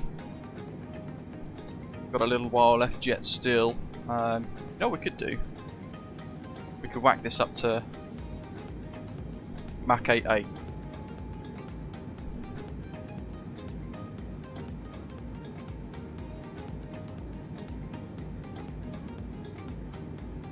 MG King, yeah, good point actually. Yeah, we can do that as well now. I always forget now they're the new features. AJ490 said he's done the drive before, and even with a standard rental it was fun. Johan says when the two inner tanks reach 5.2 tons, click the crossfeed button. Hold on, what? When the two inner tanks reach 5.2.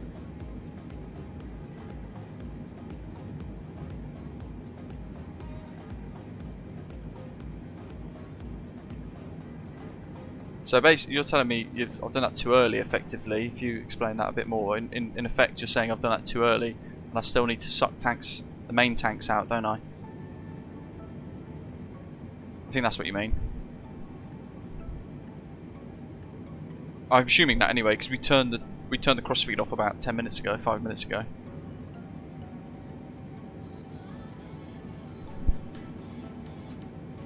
Let's see what the TAF is saying. See if we can expect any change in the weather. In the live chat, there's the TAF command.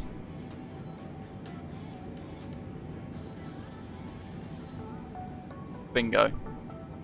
Crikey. Right. From 15 at 14Z, that's in 10 minutes. 020 at 12, gusting 18. 6 statute miles visibility, roughly. Plus from there.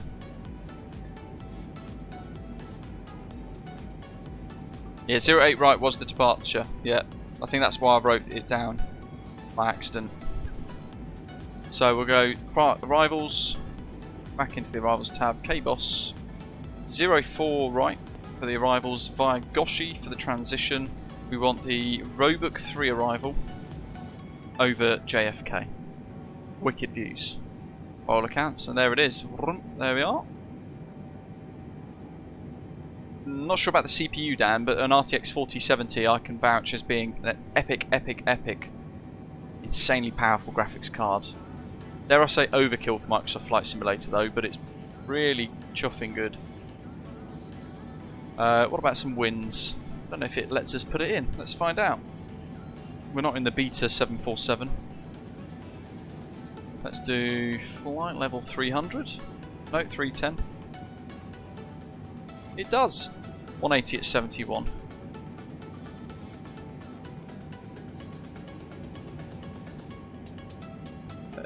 200.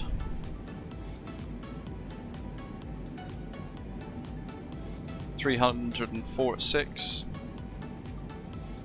Oh yeah, guess what? My motorbike gets delivered on Thursday coming, so 6 days away. Very excited. I'm all prepped. I've got all of my stuff in my garage ready. All my security features, garage mat for it to sit on, all that kind of thing. 10,000 feet, winds 030 at 16. Happy days. The top descent is all the way up there. At PEX, I think it is. Yeah, get an i9. Rab's suggesting there, and if you can, get 64 gig of RAM. Yeah, living the dream. That's the problem with buying from the marketplace. It's crap. Never, never, never, never, ever buy anything from the marketplace unless it is the only place that the add-on is available, like the ATR, for example. Never ever buy from the marketplace. It's bloody awful. And it's full of crap, but it also takes a day and an age to actually have the updates feed through to you guys, which is rubbish. That's not what you want. You want to be able to update straight away. Look at those views. Oh, let's have that. Let's enjoy that wing view for a little while.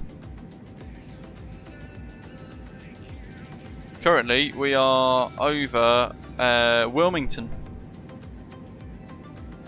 and Jacksonville. So, North Carolina. Jacksonville, North Carolina, that is, not Jacksonville, Florida, I should say.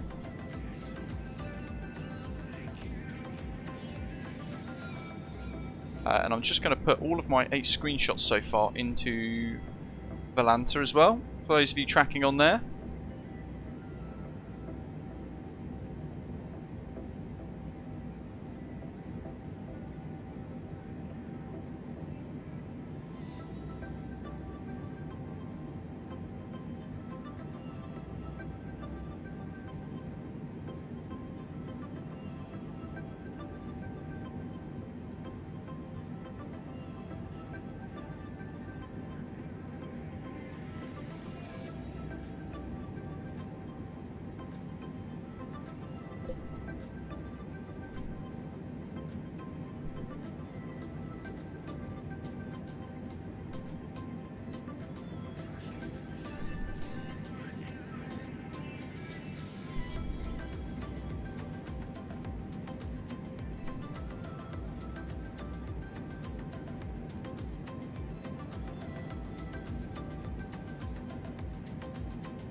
it's a shame they don't do Ford Mustangs, just general like hard top ones rather than the fastback convertible.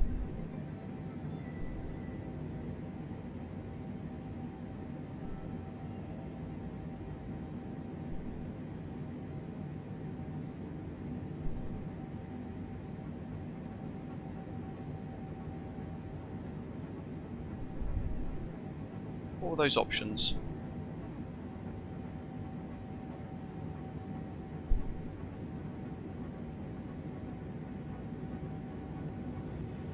Let's see.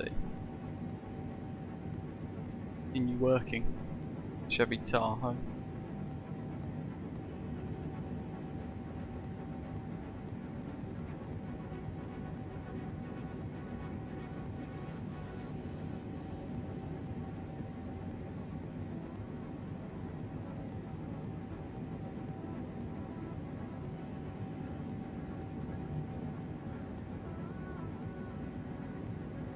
Right, those of you who are in our members lounge in Discord, there are the 4 rental options in a poll. You guys can choose what I rent for Flight Sim Expo's journey from Phoenix to Vegas, my little drive. I think the Mustang will probably win, won't it? Let's face it. 162 quid for the one way is pretty good. Although for 4.5 hours it's actually pretty expensive when you think about it.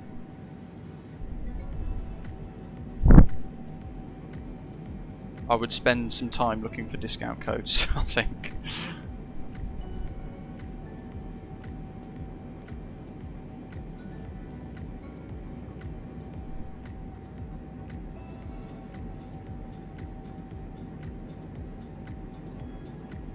Rab says, in 2016 I bought a brand new bicycle, and the day before it was coming I became unwell, was off work for almost 6 months. I put the bike in the attic so that I couldn't see it. Oh, that's... Don't jinx it. All I'm going to be able to do legally is drive it down my driveway. It'll already be on my driveway. I'll just be able to drive it into my garage. So basically I'm going to start it up, put it in first, and then just slip the clutch so it drives into the garage. Press the brakes, and that's it. And then I'm going to spend a few days kind of tweaking things, putting some of my accessories onto it that I've been putting onto it, and then I'm going on holiday.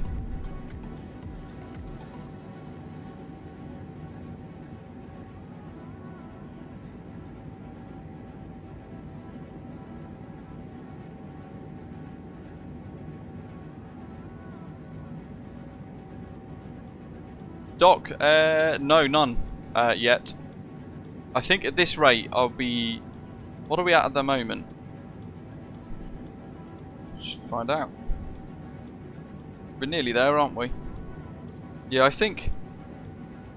Looking at 29,395 subscribers, I think with that in mind, we're going to be looking at hitting 30,000 subscribers whilst I'm on holiday, many thousands of miles away from the UK in Mauritius.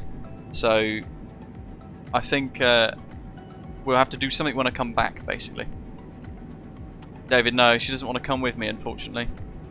She said if Flight Sim Expo, if I was only going for one day, she would persevere, but she doesn't want to do Flight Sim Expo for a weekend. Friday, Saturday and Sunday, which is fair enough. It was only Saturday and Sunday, isn't it, really? Too late now, I've booked the flights.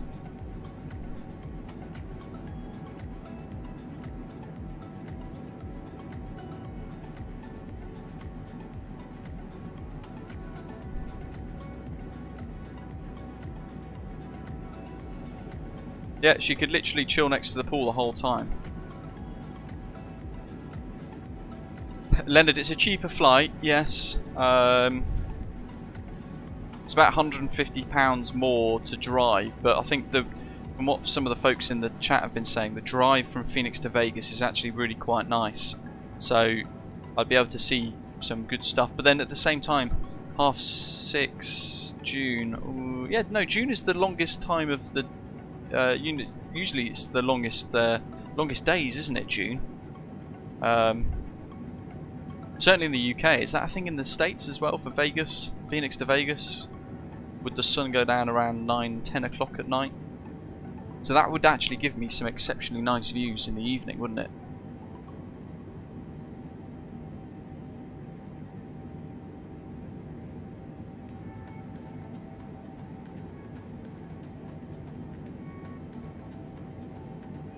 So I figured it would be a different experience than just flying. It would also mean that I just don't completely get smashed all the way on the flight in club across from the States into the States rather. So I would have to moderate myself all the way through and then enjoy some of the non-alcoholic stuff instead a bit more, knowing that I've got a 4.5 hour drive ahead of me in a country that I've not driven in for at least 10 years, which I have to think fairly carefully about to make sure I don't A, go on the wrong side of the road, or B, mess up any junctions or anything like that.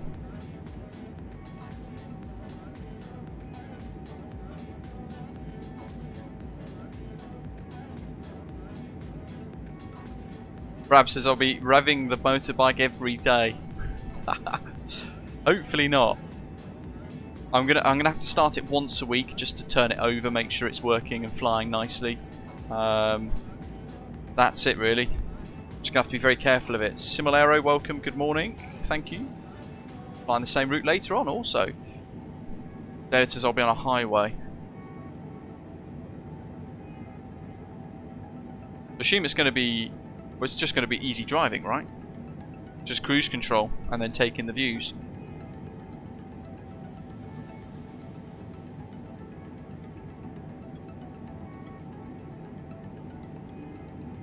Apparently, according to MummyMoAdventures.com, the drive from Phoenix to Las Vegas is filled with stunning scenery and interesting stops, making it a must-do for anyone who loves experiencing new places.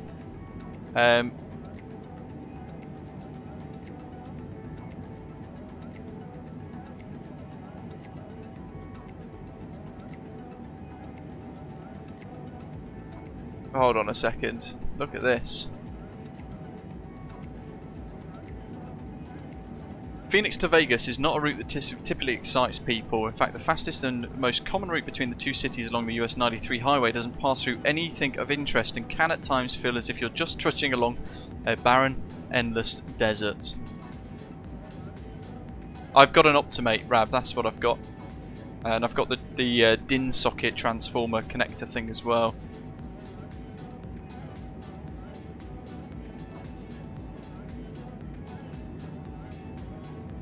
Route 87.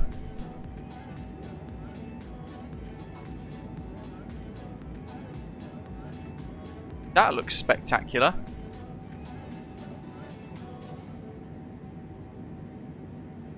$5? It said 4 hours something on Google Maps.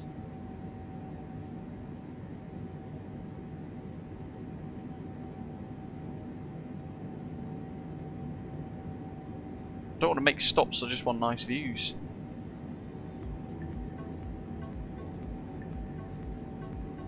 Right, hold on.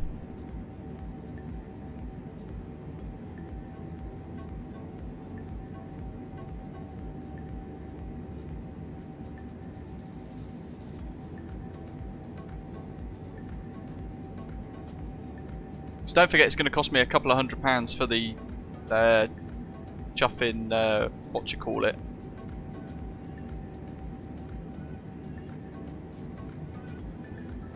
The, oh, what's it called? My goodness. Brain fart. For the hotel, there we go. So there's two options there, look. We've got the I-40 and the US 93. Satellite. It looks pretty naff, doesn't it? Just generally, just looks like desert. But the I-17 is 5 hours 19 minutes against 4 hours 38, 300 miles via the I-93. Via Hoover Dam, Neil says though. So there's Boulder City. Yeah, there's the Hoover Dam. So both routes will go through that, look, via the I-11. So that's quite cool in itself. So literally passes over the dam. Yeah, look at that. Michael O'Callaghan, Pat Tillman Memorial Bridge over the Hoover Dam there. Well, just past it at least anyway, not the actual physical over the dam bit. So that's the I-93 to the I-11. Boulder City, been there, been skydiving there. And then round into Vegas.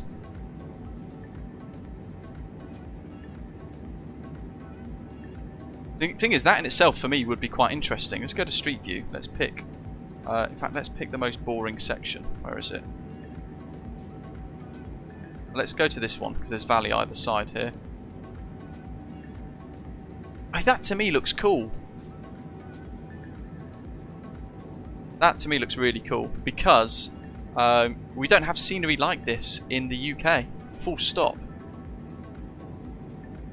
So that, I mean, the idea of driving that, to be honest, sounds really quite exciting.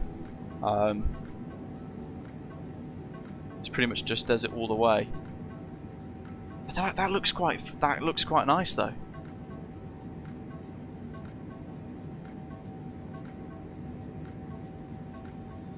Let's go this bit.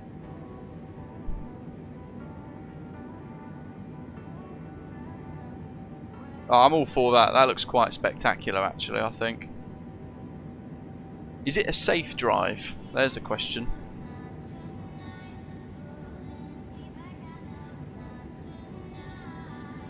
My goodness.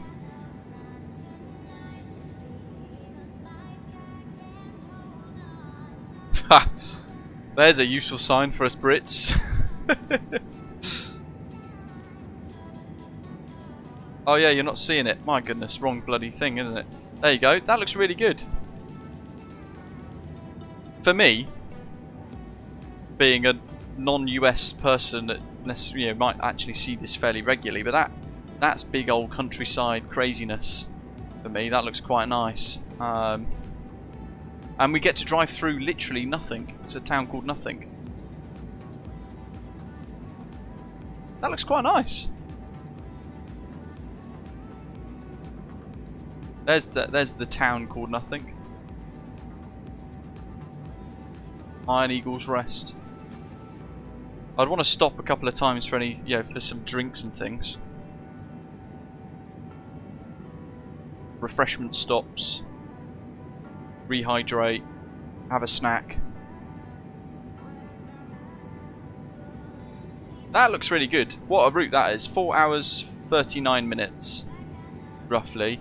And if I say that that's departing at 18:45 on a Wednesday, on a typical Wednesday, 4 hours 30 to 5 hours 20 depending on traffic. So we'll call it 5 hours. Island Control, welcome to you. That looks alright to me. But David says completely desolate to him. Stop at the Hoover Dam Cafe. With 5 hours, I'd do 2 stops. So I'd pick somewhere in the middle here to stop if there's any pit stops. My goodness, there's nothing.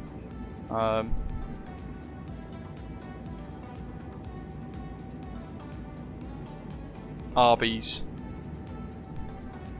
I could stop at an Arby's and have some. Why has it done that?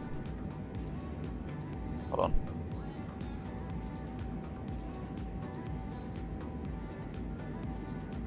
I don't know why I've done that.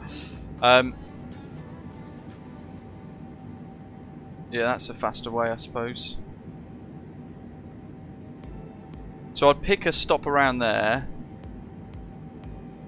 and then I'd want a stop. Yeah, I could stop at the Hoover Dam Cafe as well.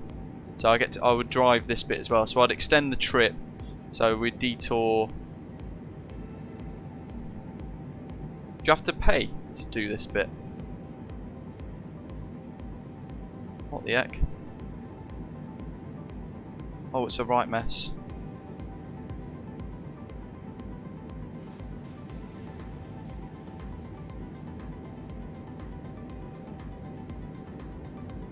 Oh my god. I don't know what's happened to the route now. It's an absolute mess. I don't know, but that'd be what we'd do. 5 hours. That's not too bad. I drive for 10 hours at work. Epic, no cost. In-N-Out Burger at Kingham. Perfect. There we go. Smashed it. We've got a route, folks, haven't we? Hold on a second. Oh, good. Nowhere near top of descent yet. Literally 10 hours with 2 shortish breaks. We're not exactly 10 hours exactly though, is it? But yeah, maybe a number of stops at Pret for coffee. And a lot of walking in between. So I suppose, yeah, 5 hours of driving in that shift. Not too bad. I think I'll do that. I think I would book. Maybe I can do that now actually. The price shouldn't change much actually either, should it? So we could do fly Vegas to Phoenix on the way home, then Phoenix to Heathrow. Nice simple return journey home. But then I could do a 5-hour drive. So Heathrow to Phoenix, rent a car, do a one-way drive to Vegas via Hoover Dam. Not sure if the cafe would be open at 8 o'clock at night though.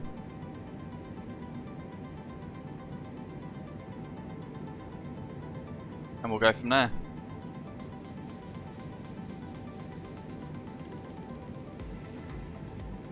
David and that can't keep up in my 747. Blasting along.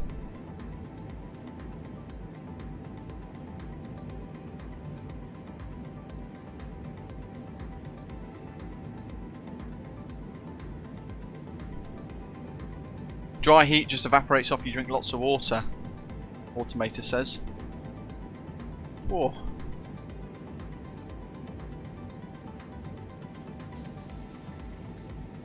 Yeah, Phoenix is in a desert, as is Vegas.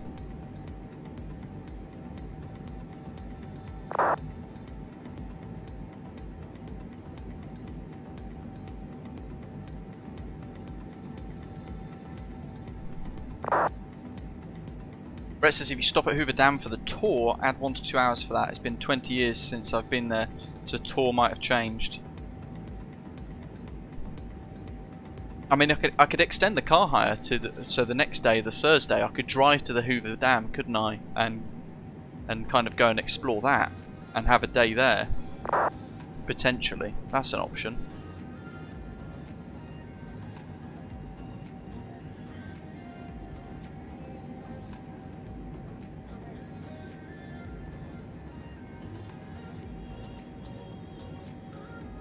David, I wouldn't worry about the American 1170. If he's 2,000 feet above you, he's gonna fly over you. That's fine. I wouldn't worry about that. And there's also 200 and something miles before top of descent.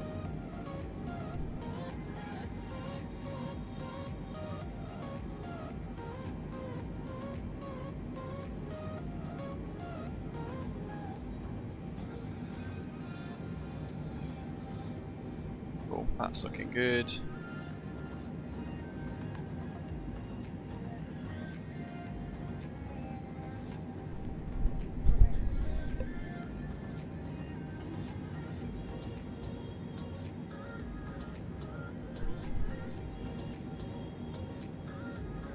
This can do holds and things now, can't it? From AAU2. It's quite nice. Update from working title, getting that put in. Quite impressive actually, some of the work that they do. Certainly the way they've improved the 787 is remarkable. Really very good indeed.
BJ says, flying the 787 feels like a cinch compared to learning the PMDG 737. There's a lot more to it, isn't it? To be fair. A lot more hands-on, older kind of tech in the 737 to focus on flying with.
Let's see how much one way with American Airlines would cost.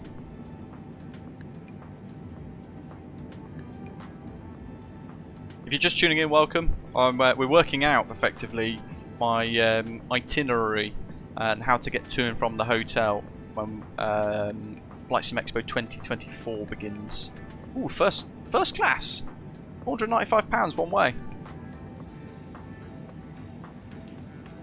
What's the duration? 1 hour 17.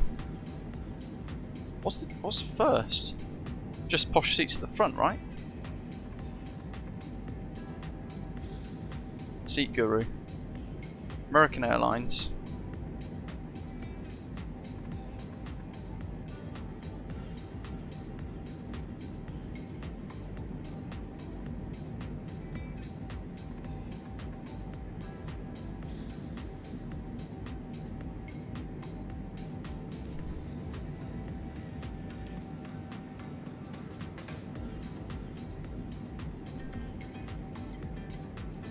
And it's on a A320 kind of family aircraft, right? Let's see, that's details. Oh, that's the Boeing 737, the 1255 to 214.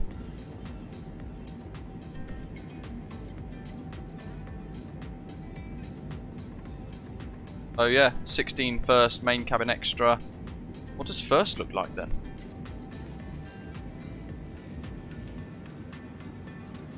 Big seats. Basically it's Club Europe. Yeah, BA Club Europe basically, look. Business class. That's not worth it, is it? Just get a bit of lounge access, but don't need to worry about that. £104 one way for basic economy is insane. There's the difference, 127 or 104, no change fees, choose your seat at no charge, fee may apply, preferred main cabin extra or flights operated by another airline, paid to check bags, general boarding and advantage miles. Andy, welcome! Michael, hello to you as well.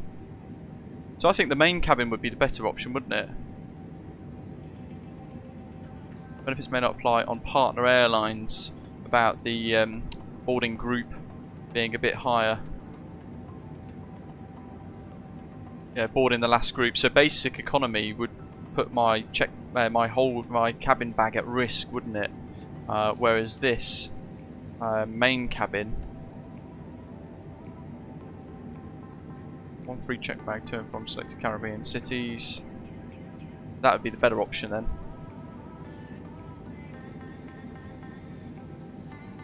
Upgrade to main plus.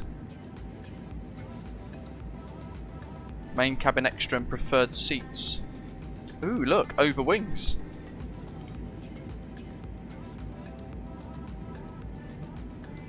£37. Preferred boarding group 5. That's probably the safe bet, isn't it? To make sure that my seats actually get... I can commit into like 15A, get the overwing exit, and sit there. and then it'll be a higher boarding group, wouldn't it? Group 5, which then should mean that my cabin bags can stay with me. Where's Matthew? Does that sound like a sensible option? And it will be my first ever 737-800 flight as well, if I do this sector.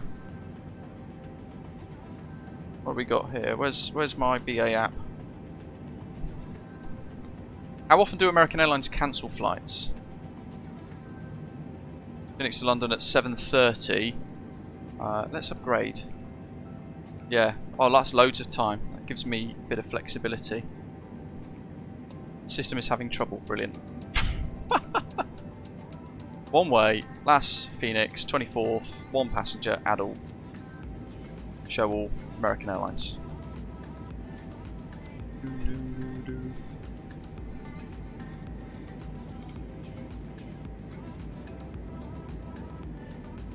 Yeah, so then if that gets cancelled, I've got that one an hour and a half before I'm due in, which is like a bit of a safety blanket. So that should be nice and safe, shouldn't it? One way. Imagine if they kick me off. Surely not, because I'd say, well, I've got a transfer. £164. Which is actually quite expensive, really, isn't it? 450 quid for the... Mind you, that was an Avios redemption, to be fair. Upgrade for first to £331 extra. Damn, no. Oh, no! Optional fees, price, tax and information. Segment tax £3.80, security fee £4.50, transportation tax £10.60, facility charge £3.60, and then the airfare £1.41.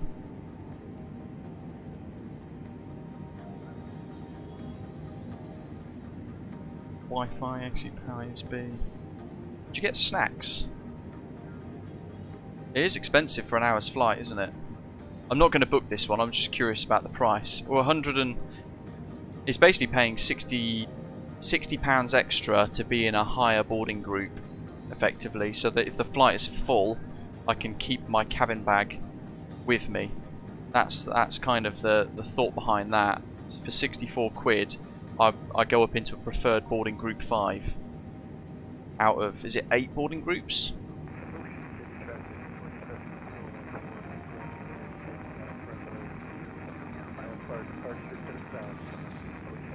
Well, we'd have main cabin there as well, actually, isn't it? And then first. So, boarding group 5. How many boarding groups does American Airlines have? British Airways has 8, doesn't it? Wesley, welcome!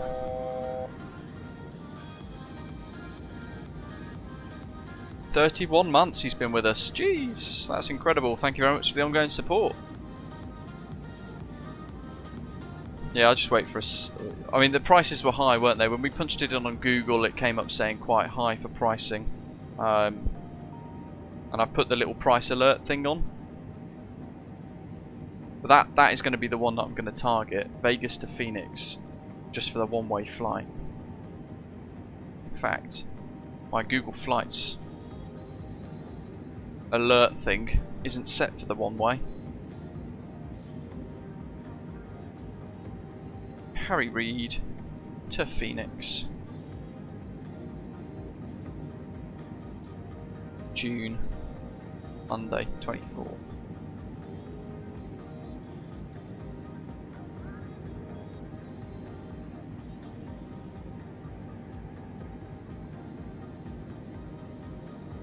On stop only. Oops.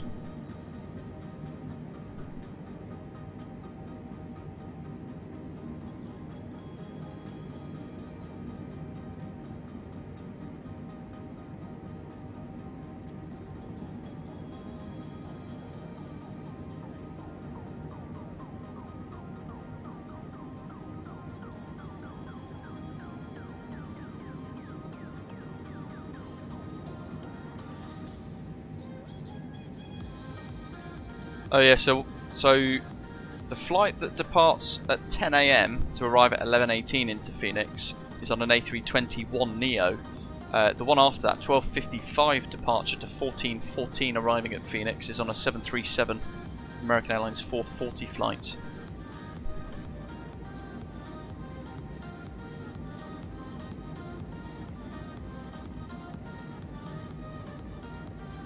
But then there's layout 2. How do you know which layout you've got? Crikey, that's a massive one. And also, do you know, does American Airlines operate... What are we... Where's the small planes? Oh, it doesn't tell you if you're on a 737-800 or a MAX 8, does it?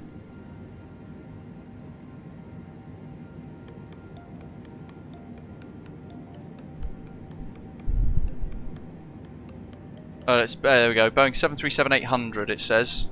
Amenities and services vary by plane type. So what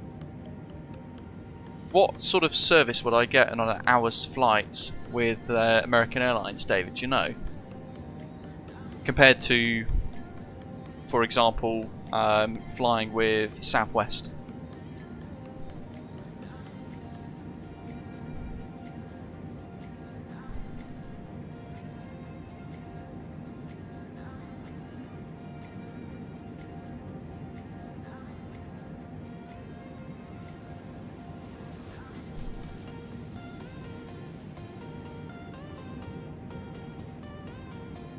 How are we doing? Looking good.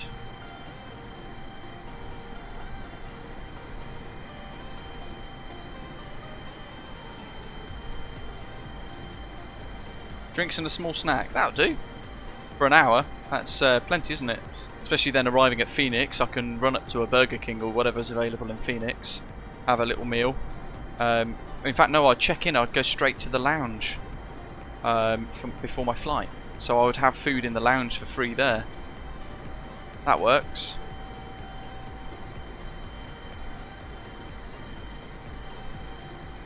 So it'd be about 160 quid for a Mustang, plus 50 quid for fuel, 40 quid for fuel.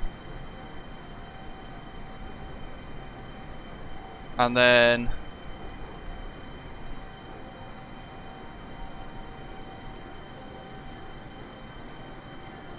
£160 for a one-way flight in main cabin extra with American Airlines.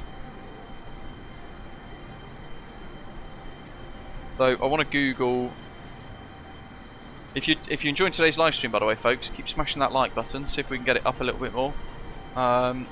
American Airlines, VA code share, US domestic flights.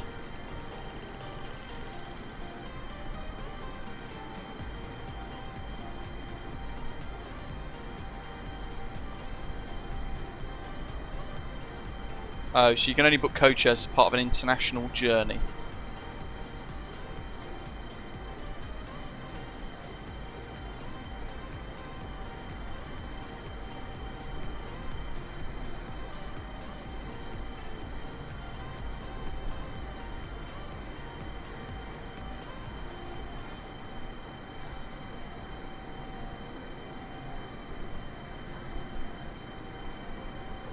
Partners and alliances.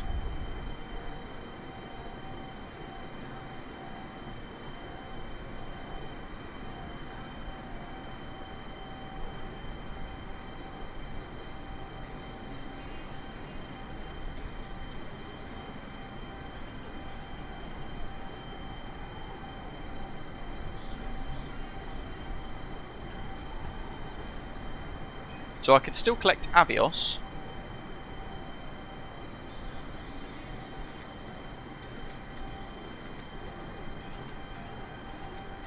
Possibly tier points.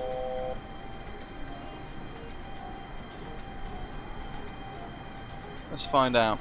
John, welcome, buddy. Been with us for 5 months now. Thanks for the ongoing support. The American Airlines lounges in Phoenix are awful. Don't waste your time. The best is the Amex lounge. Ah. I can't get access to the Amex lounge, unfortunately.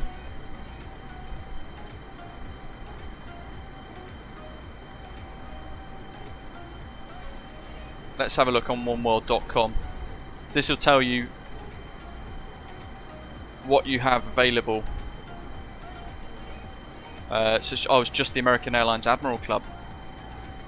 Oh, the Escape Lounge is a oneworld one. Oh, in fact, that's the one that British Airways uses. Look, that's the British Airways Club Lounge. The club. doesn't look very very exciting in them pictures, does it? What else? Admirals Club. No pictures of those though.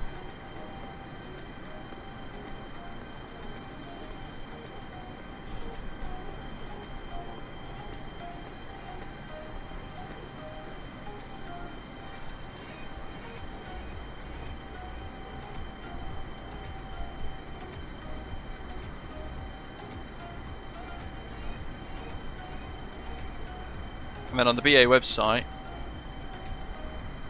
American Airlines, American Illegal and American Connection, minimum 500 Avios, and you get tier points. Avios award table up to and including 31st of March 2022. That's a little bit behind the schedule though, isn't it?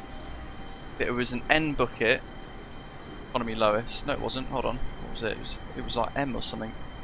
So 50% Avios.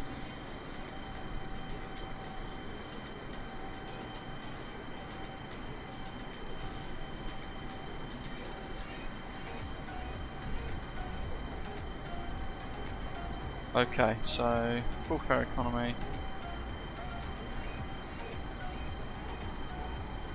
The only flights you do not earn Avios or tier points on are reward flights, agency discounted or industry discounted fares. Work out your tier points. So American Airlines flew from Phoenix to Las Vegas.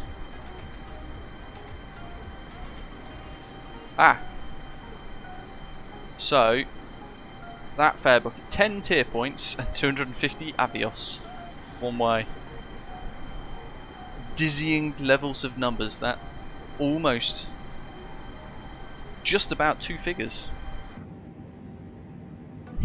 That's pretty. Oh, it's pointless, isn't it? Really, not even worth thinking about using that as an opportunity to sway it across to booking with American Airlines. Drinks and snacks.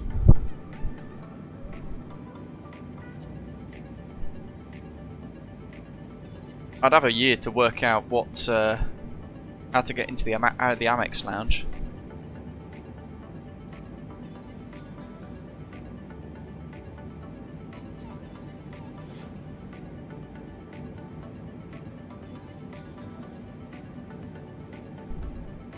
The annoying thing is I wouldn't be able to fuel tank engines. Oh yes. That means we've got to do crossfeed's open actually, isn't it? Yeah, crossfeed's open already.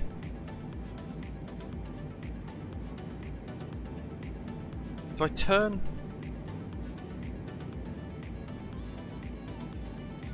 Do I turn the overrides off? How do I do this next bit?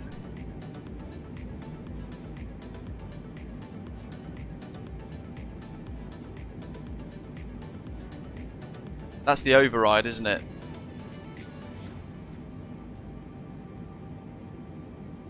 So if I do that, but then crossfeed's off. Is it? The crossfeed's on.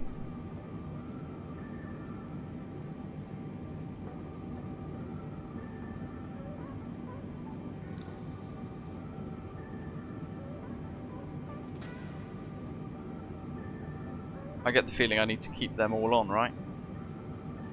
And then keep everything green.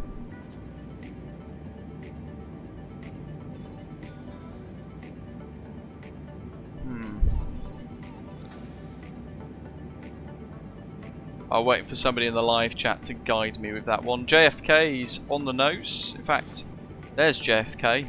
There's Manhattan. New York. So, if we keep on panning round, got a little bit of contrail action as well.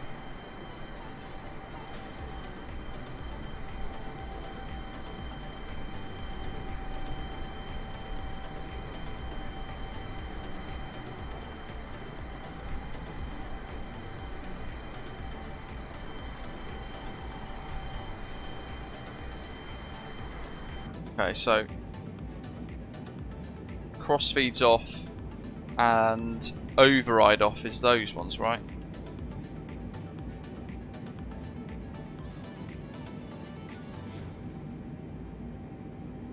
So then it's like that, yeah? So I was almost there. Jack, thank you for that.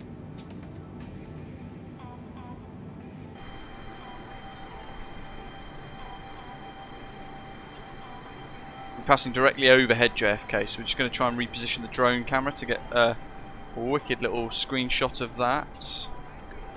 At least, perhaps even Manhattan as well.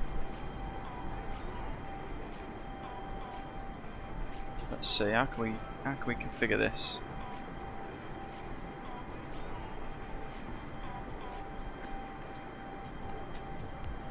Gangly aeroplane, isn't it really? Awkward for screenshotting.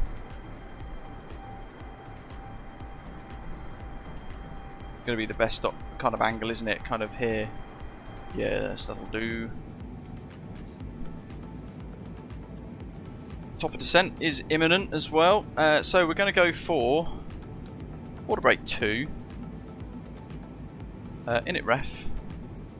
Flight sim briefing stuff. What have we got? Estimated landing weight 288. I think it's going to be near to 290 though. So we go for that. Flap 30. Oh no, flap 25. Let's do that. 150.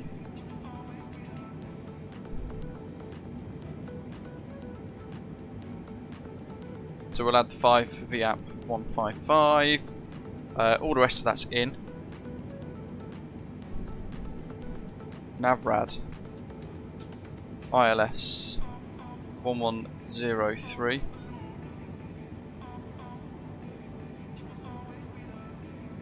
Pre-tunes in this, doesn't it?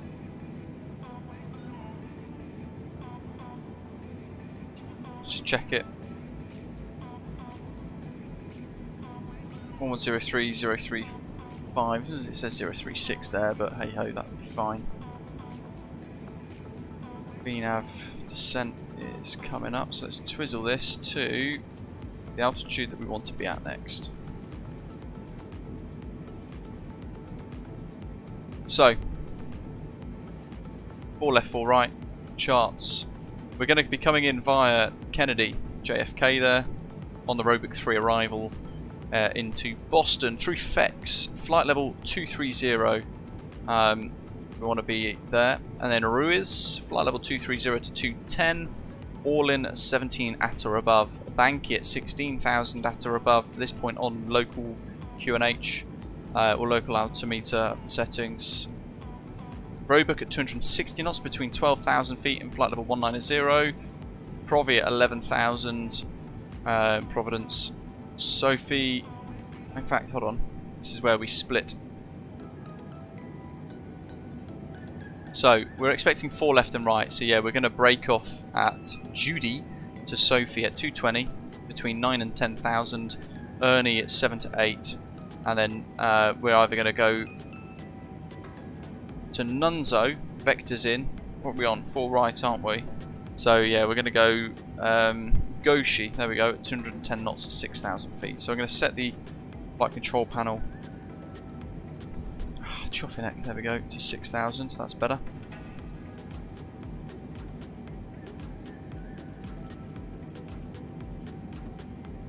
I'm going to go back to manage speed. As we're about to pass, we are passing over JFK.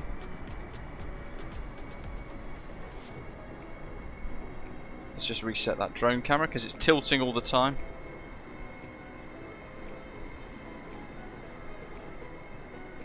To be fair, we wait a few minutes to just fly on past JFK. Gives us opportunity to get Manhattan in a screenshot there. In a few minutes we'll have a bit of JFK magic.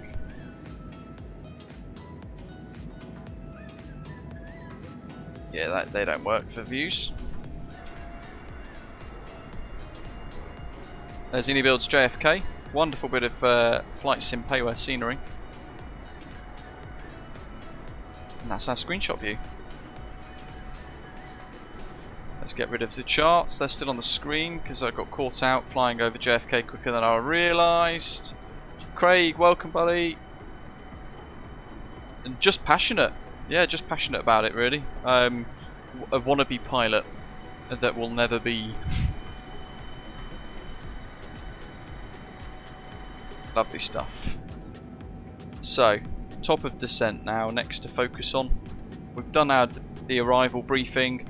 Let's think about the approach. So, ILS 4 right.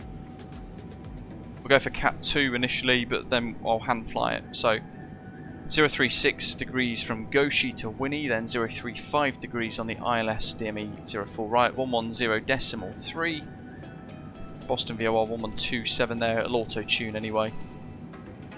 Airport elevation of basically 0 feet, and our rad out can be set to 99. So over here, we're going to flick radio, and then the PFD down the bottom here, we're going to start scrolling. So we get radio, it's there in fact underneath VNAV path. We'll go to 99.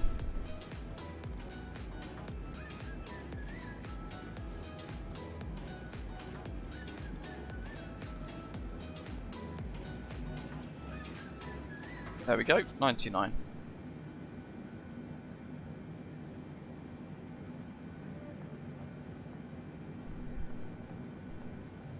Right, the crosswind, look, almost 100 knots. 196 at 90, so about 45 knot, 50 knot crosswind for us at the moment. Auto brake 2 is set, minimums are set. Barrow, we can pre-arm this. Let's get the latest.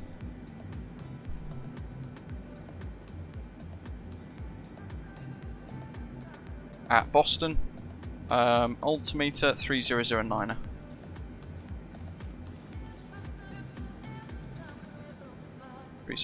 So that's set. VREF, pressure, and radio. Wicked. Let's be lazy. Let's get the seatbelt sign on now. Fuel's all good. And we've missed approach briefed as well. You guys have had a bit of time to look at the charts there. All the tanks and everything look good. That's all set.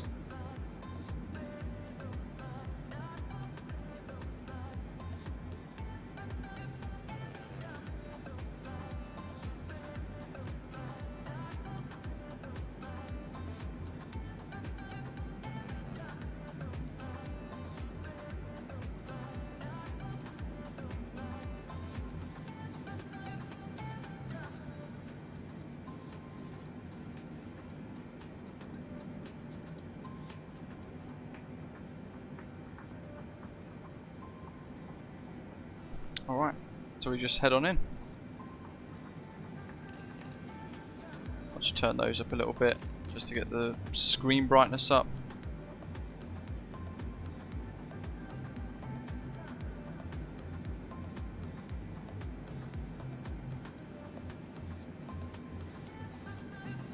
Slocum, certainly when we're flying over places like JFK, over New York, really complex areas towards, again, another mega airport like Boston. The 4090 is barely even sprinting. Right, ini builds Discord. Ping, ping, ping, ping, ping, ping, ping, ping, ping. Constantly, isn't it? My goodness. Let me turn off all notifications of that bloody Discord server. Notifications, nothing. Suppress highlights, suppress all mentions, suppress everybody in here. Mobile notifications off. Gosh, there you go. See ya.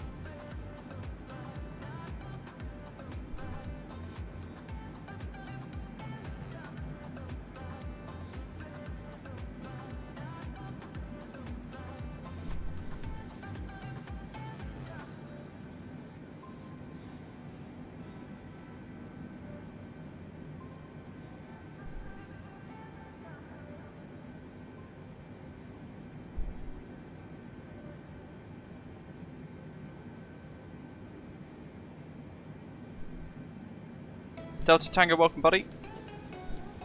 FMC message. Drag required, VNAV. Oh yeah. Love it. Thank you, aeroplane. There we go. Flight detent.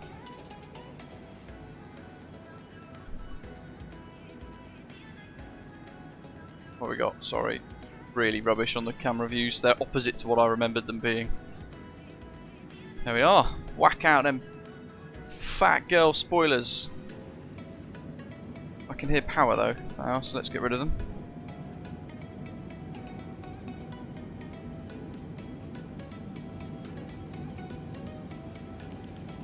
Should go back into a VNAV descent soon.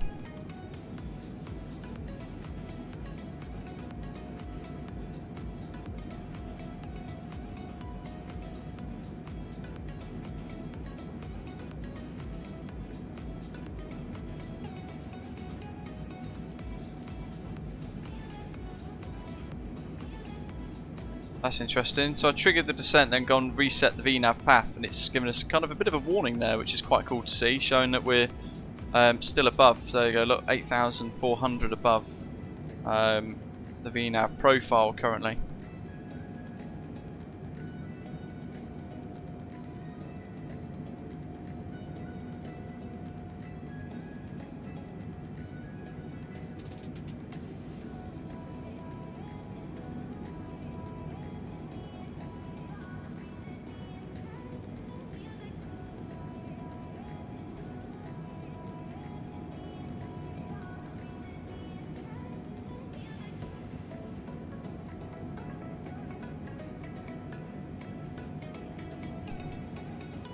All in at 17,000 it says. What have we got here?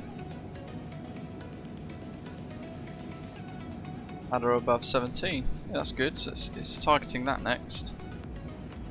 I like it.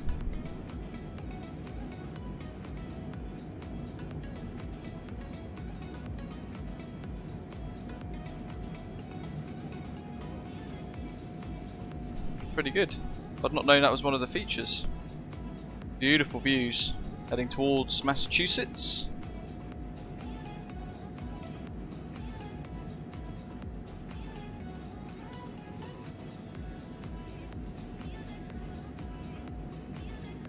Been quite a good little flight in the 747.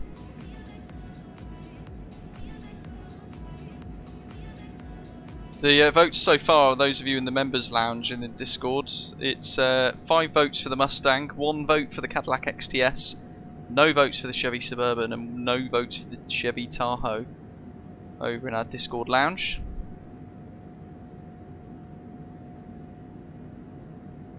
The Mustang does sound much more fun, doesn't it? For 150 quid. Plus fuel. So how much would a tank cost? Probably would be a tank, wouldn't it? 5.5 hours of solid driving. But if it starts full, I don't even need to stop to refuel. I just dive in and then head on out onto the freeway. Freeways are easy. I've driven around Los Angeles a fair bit in the past, and then ran Mulholland Drive down then from Malibu back in, so certainly something that I can get used to again fairly quickly. Used to drive up to the outlet malls and everything else.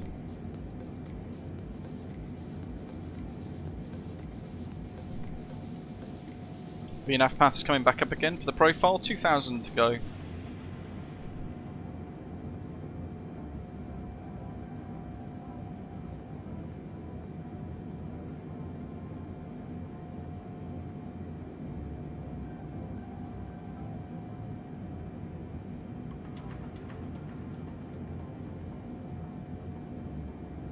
Yeah, I've driven around Hollywood, I've driven around, I've done the freeways out of LA towards the outlet malls in the kind of northish bit. Mulholland Drive, Malibu, gone to Santa Monica. I've driven all of those roads. I've driven around Long Beach, Redondo Beach as well.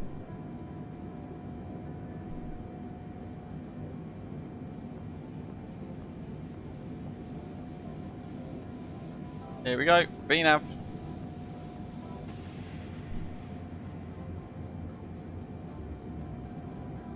Down we go.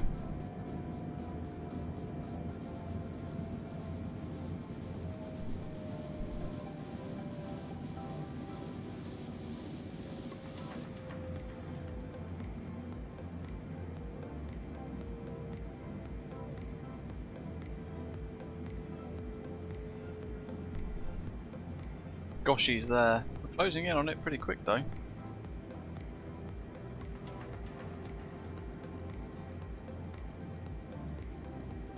Neil uses Alamo.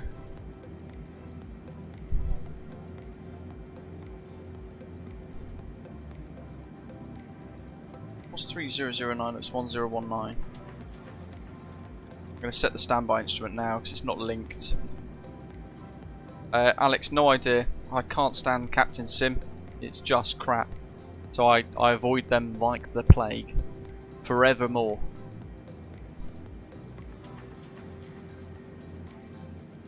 I wonder if Water Break 2 will be enough. Should be.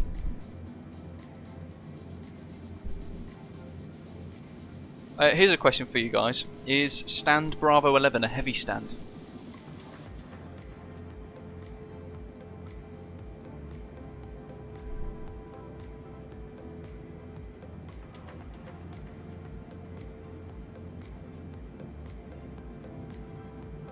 Got a 4 knot crosswind and a 14 knot headwind apparently as well for the arrival on 04 right.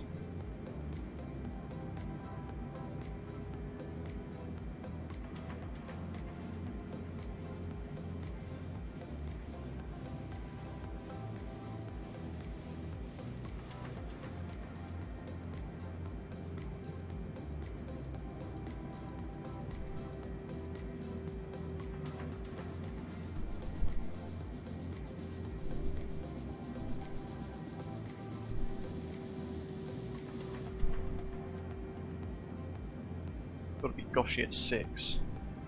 I hope this VNav profile is good. We'll find out in a minute.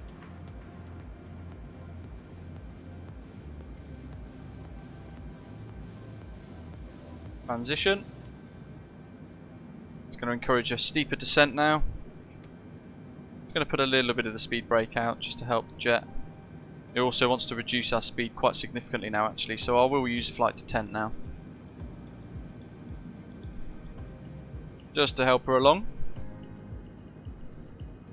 Gotta get her down, don't we? Big slippery curvy wing.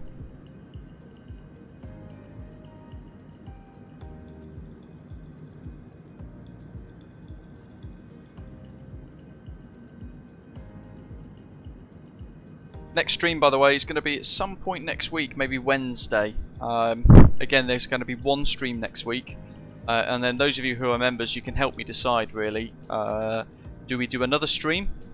Or do I spend an extra day, my only other spare day, before I go on holiday, recording some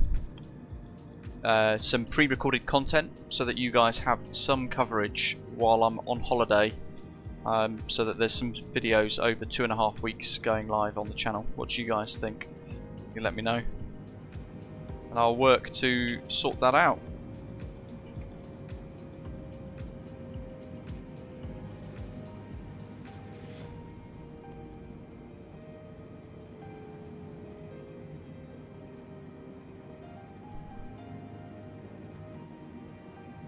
Convenient. New York Centre's just come online.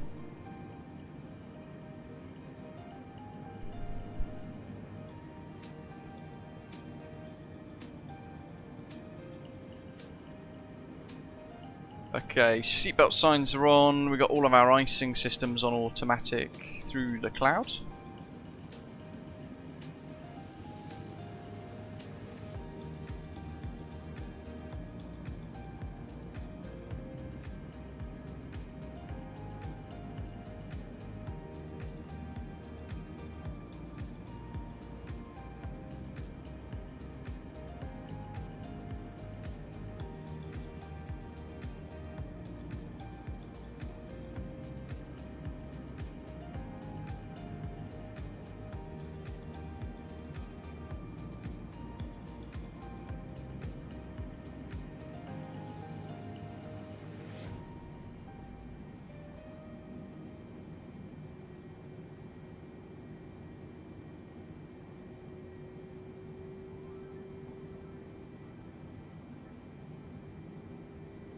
No, as in, yeah, David, as in, like, they've come online just after we've flown away from their airspace.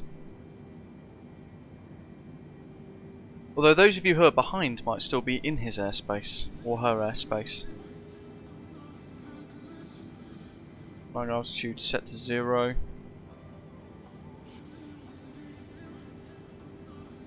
It's on auto anyway.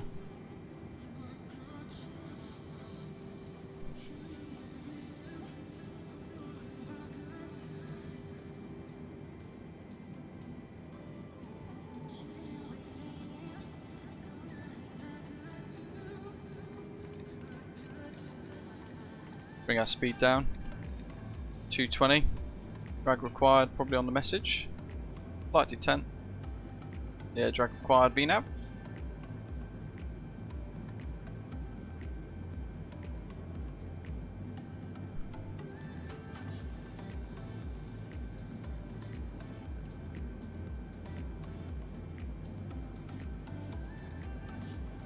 We go to vertical speed mode now for a little bit. Boston traffic, Osprey 165 Heavy, Boeing 747-8, same pound Judy on the Roebuck 3 arrival, expecting Goshi transition ILS 04 right, we'll report at Goshi, Boston traffic. Boston traffic, American Airlines 4427, same arrival for Boston 04 right. Flaps 1, because we're going through our minimum clean speeds there, look.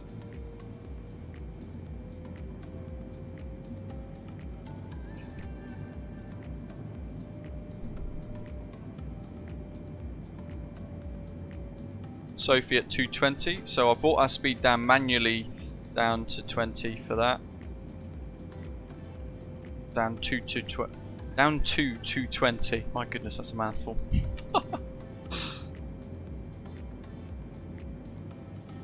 Alrighty. Inbound Boston. Almost said Bristol then. My goodness. Definitely tired.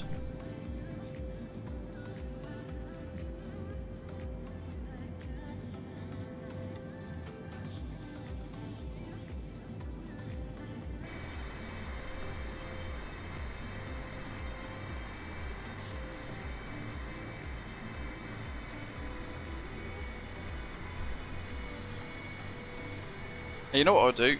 Get a sky dolly, I think, as well. Is it sky dolly? Oh, it's flight recorder, isn't it? Where is it?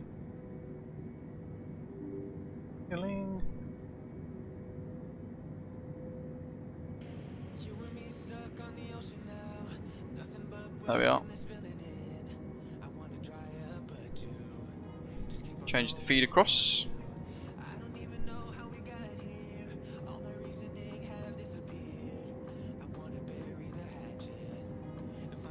It's New York Centre's well below, well away from us.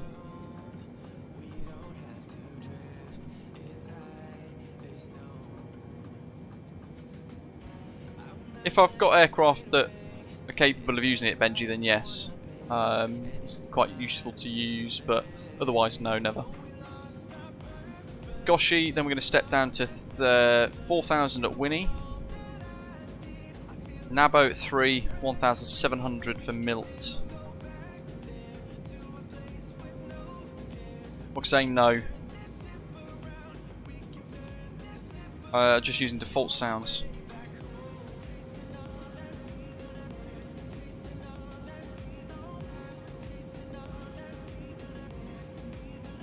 Max 210 knots at Goshi, which is still within the remit of flap 1, that's good. So I'm going to bring it down to 210 now. A couple of miles, 5 miles to Goshi. 1,000 above. Oh, you know what I forgot? Landing lights. Oof. One to go, there we go, we have a little C chord there.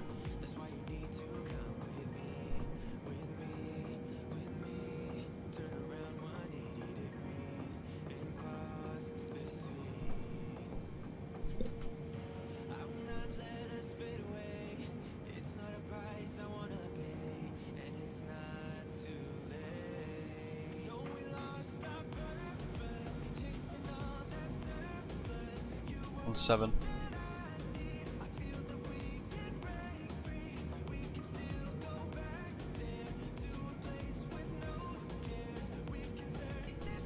Spoilers armed. Just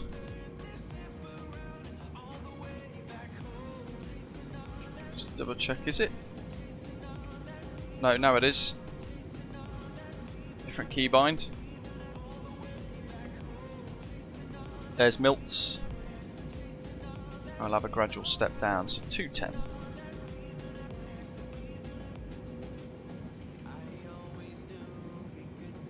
There's the runway.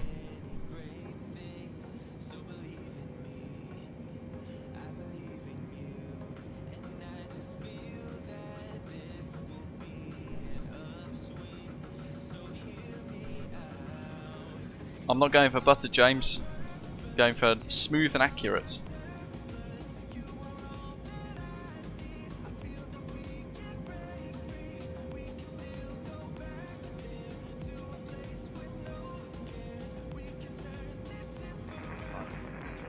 I'm just going to press the save button and begin the flight controller recorder thing. Oh look, that's actually got less to remember, so it's just it's just begun recording immediately. Boston traffic, Osprey 165 heavies, past Goshi, inbound Milts for the ILS-04 right, 5000 altimeter 3009, and we'll report established. Boston traffic.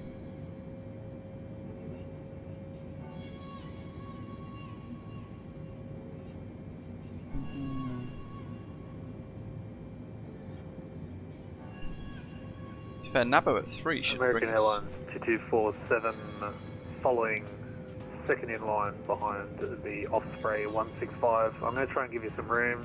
Currently trying to achieve 175 on the speed. A little bit close to you at the moment. Yeah, roger, no problem. Just passing Winnie now.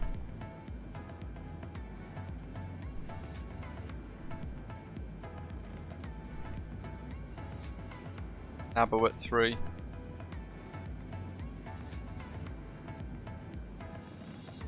Radio. Approach mode. Locks are active. Glide slopes armed. There's the outer marker and CMD left, right and centre all armed and active. Currently aiming for 180 knots. With that in mind, through flaps 5.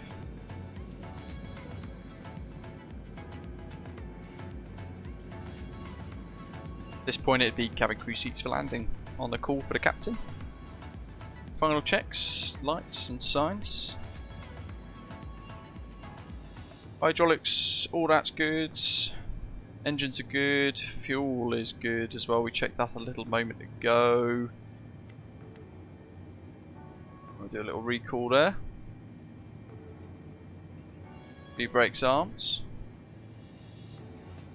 Missed approach, climb to 3000 on Boston VOR radial 030 outbound to Waxon, 14 DME boss and hold.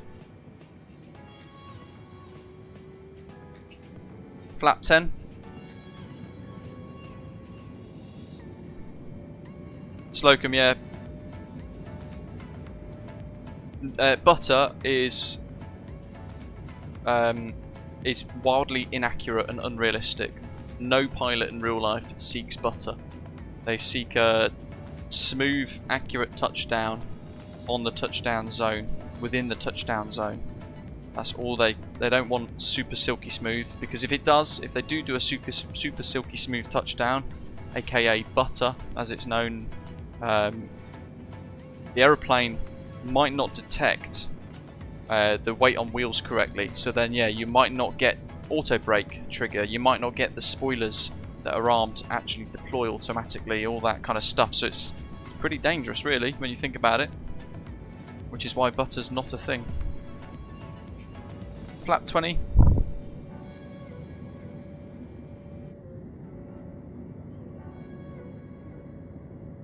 Very nice. What have we got on this side? Lots of lush green.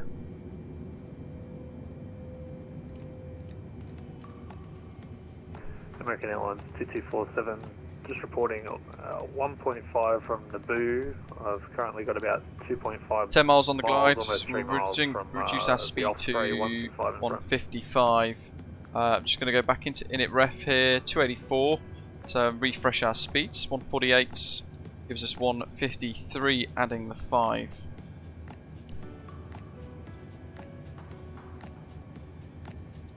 $153. Flaps 25. Not far off 160, is it really? And look how quick we're closing in. Config gear. Gear down.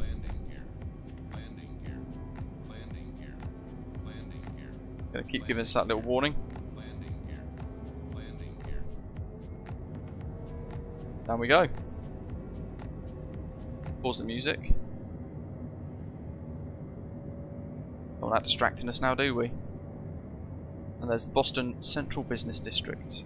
So, Flight Control Replay is recording this, so I'm going to focus on the landing, and then we'll replay the heck out of it after the event. So we'll have to park up on stand first, to then do the whole new sky thing. Pause new sky. Right, what have we got here? 035.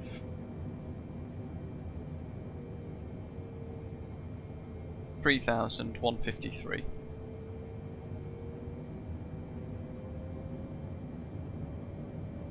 Band 3's armed and ready.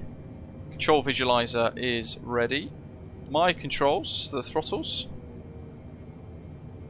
Boston traffic, Osprey 165, short final 6 miles, ILS 04 right. Boston traffic. Autopilot off.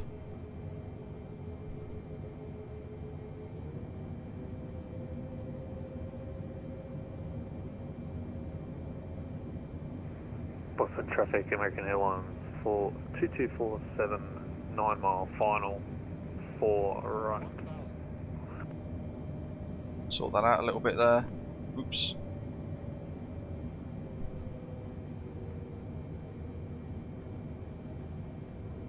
Bit better. Trying to sort the trim out so it descends nicely at the right speed with the right rate of descent. I think that's about there. Depending on whether the winds shift or not, though, that's the only thing. It's all well and good trimming. You end up trimming a lot as the winds change, just to kind of take that pressure off. Gear down, we've got down locked, green, and flaps 25 sets. 150, it's 148, 153 is what we're targeting roughly. In that. That's the glide slope a little bit. We've got a lot of time to get it back though, it's fine. Don't want the rate of descent to be too excessive. Or too red, too white. There, we are getting the gusts. That's what's making it quite interesting.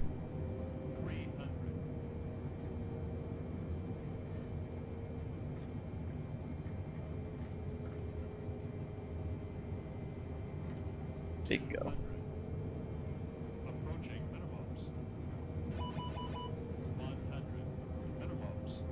Glide slope warning.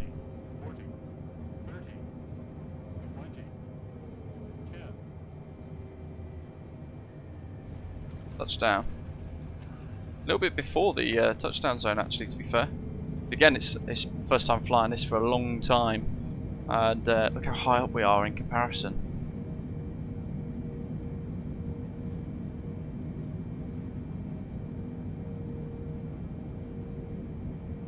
Here comes Yankee, through 60 knots. Let's get rid of the reversers, and we kill the auto brake. 60 knots. Boston traffic, American Airlines 2247, got a 4 mile final. 50 Boston knots. traffic. 412 though, apparently.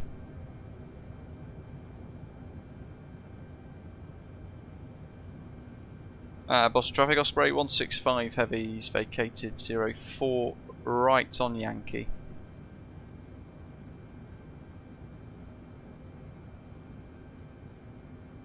$412 ft per minute apparently. We're on that marker though, the aiming point there.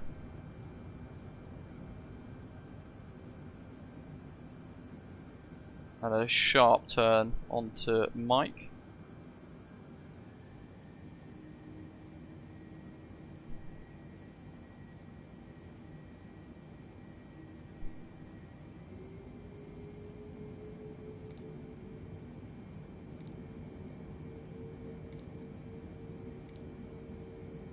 How is that? It's a heavy stand, but it says it's too small. We'll do The Bravo chosen 23. position is too small for your aircraft.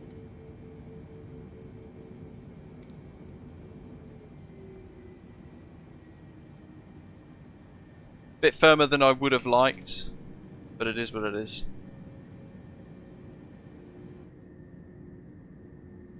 Get those flaps retracted.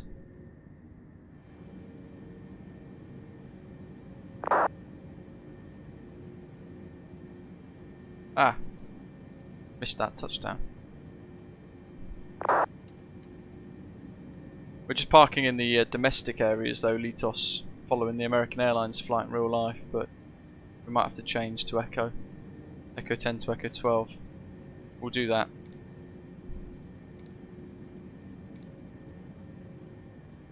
Echo 8. That'll do, won't it?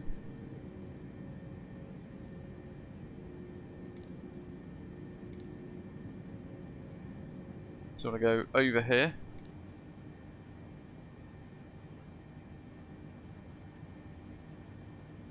Boston traffic, Osprey 165 is crossing 4 left at Quebec.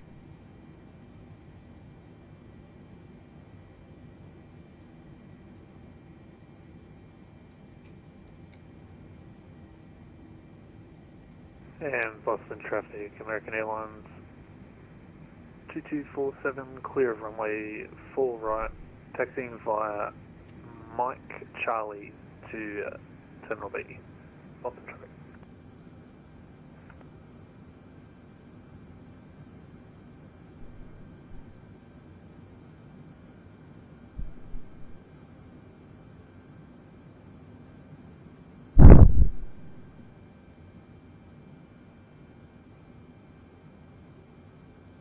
Boston traffic, Osprey 165 is vacated 04 left and taxiing to the Echo concourse via Bravo.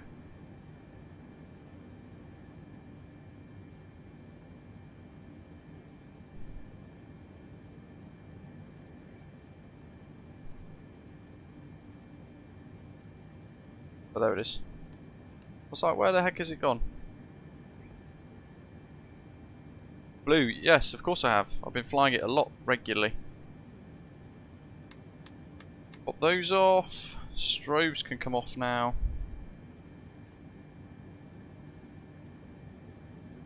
And then we can taxi on in.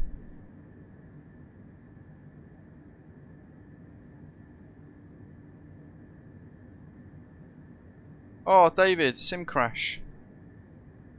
That's not good.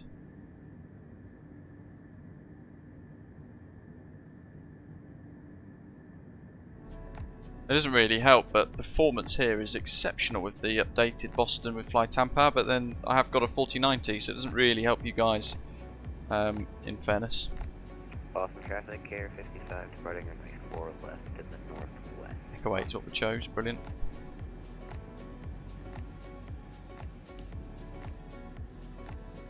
Look at that. People there walking around in their glasses there, look. The windows.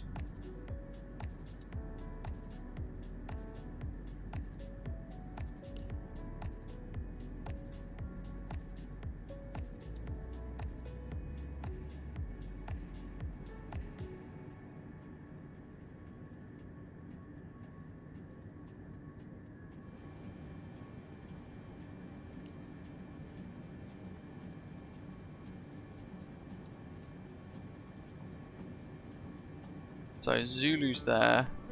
Ah, so we have to turn in at Zulu. Past the Etihad. On the brakes are bloody awful. That's me doing full braking there, maximum brakes. And a little bit of power to keep us in the turn. And Boston traffic, American Airlines 2247 going to be crossing runway 4 left.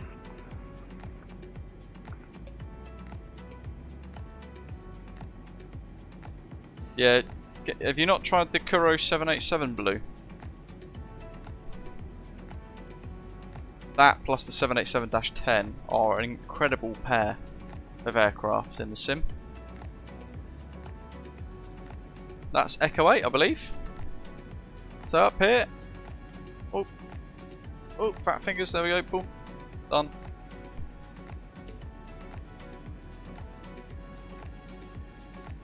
And a big, wide old turn in.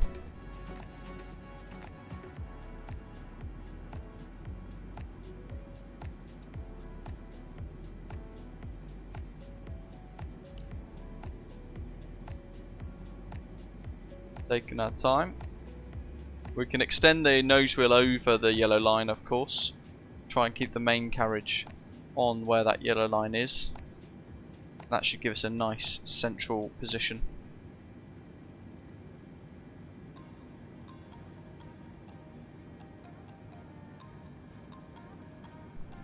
No custom profile for this though, I don't think.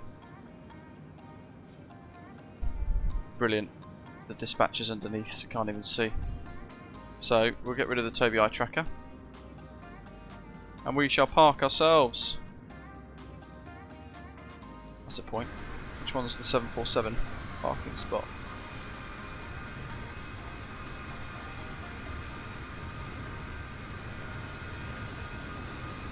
The one at the end.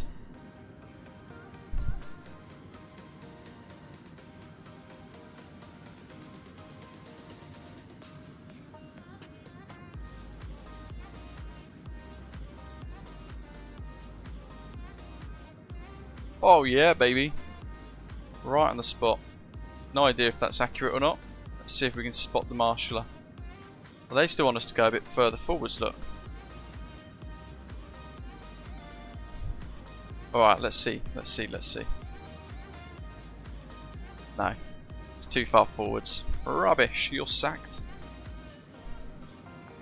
Right. So from here, we can actually, in fact, you know what, we can head to New Sky immediately. New Sky. And we're going to hit close. $43,482 profit. My goodness, this is such a power hungry, power horse profit maker. This 9.68 average touchdown, a little bit firm, I think was the problem there. For 1.42G, it says off centerline takeoff. Can't help that. That was more of a scenery issue with the Latin VFR Miami. That's it, done. Wicked. We can close that, and then we can stop recording. Load flight plan for play situation. Here we go. Oop. Disconnect. Connect as observer. Da, da, da, da. Here we go.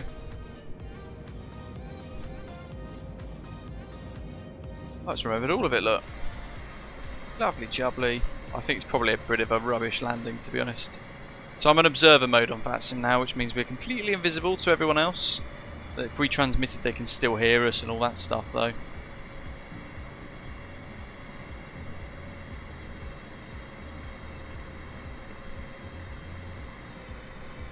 Watch it from the outside, but probably a really rubbish landing really when we watch this back, because it's I haven't flown this for like over a year and a bit, I don't think. Probably even longer than that.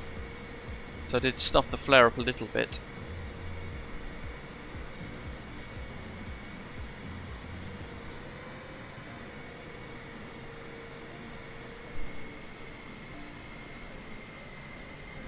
Wow. Quite over the ships, isn't it?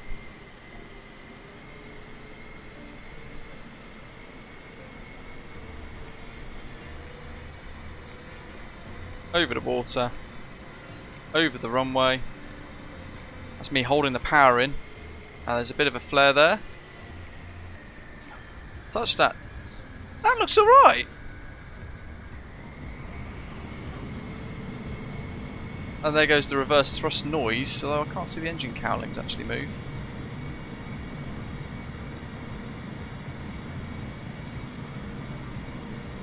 There we go, that's a bit better. Manually do it yourself.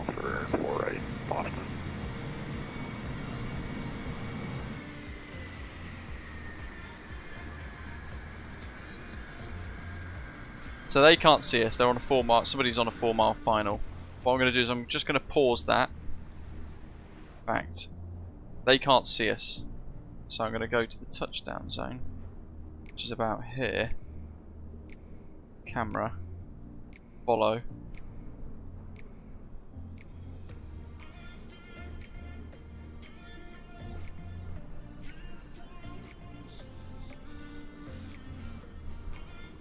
And then what we can do is zip our plane off out the way.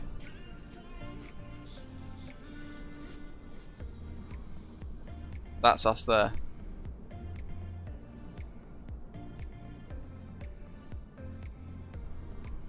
So he can't see us, whoever that is on final, because we're on observer mode. It said 4 right on final. Landing rate in Volanta was 377 foot per minute at 1.45 G.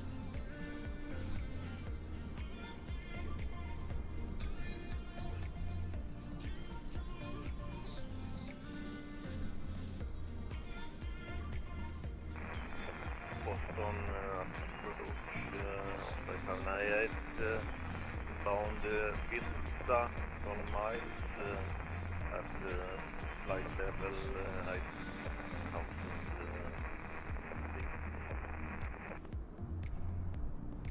On boss traffic, American 1170, 12 mile final 404 right. So, final thoughts on the 747? It's a bit meh. It's alright. It's nowhere near as good as the 787, in my humble opinion. What do we got? Should we do that for a touchdown landing? Or should we do that? Or that view? I think that view. Boston traffic, There's that one. 315 on a 5 mile final, 4 right. Right, it's just gone past me. I'm Delta 215, I'm slowing down a lot sooner to give you this. Can't see him yet. Got it.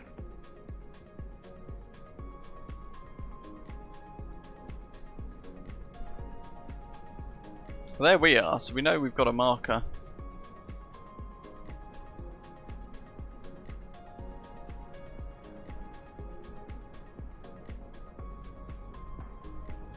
It should be in view.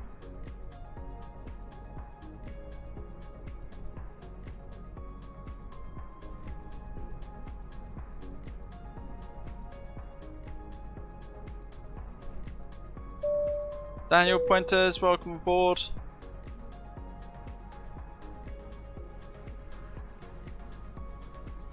Right, there he is.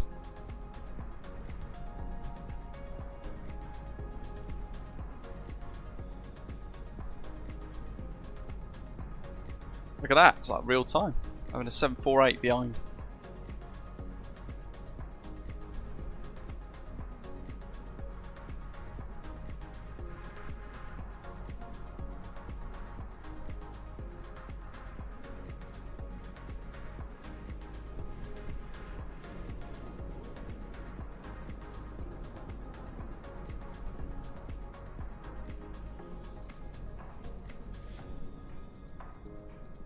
So if I hit play now, are we going to catch him real quick? I think we might. Wait just a moment longer.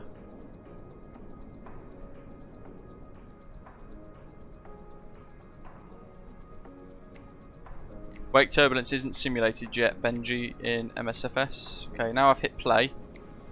So our aircraft is alive and moving. Look at that in the background. Wow. A huge presence. Is the threshold with the Delta. Our 748 behind.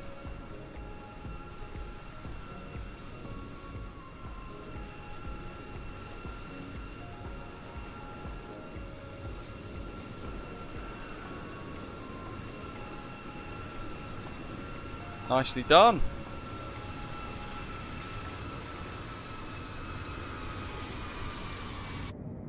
Let's dive back in. Come on, photogrammetry, load, load, load. Very good.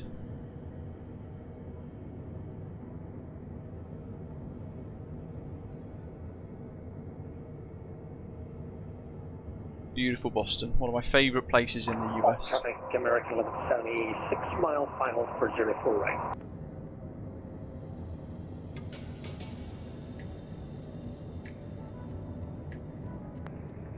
Boston traffic, Delta 315, vacated, 4 right, Yankee.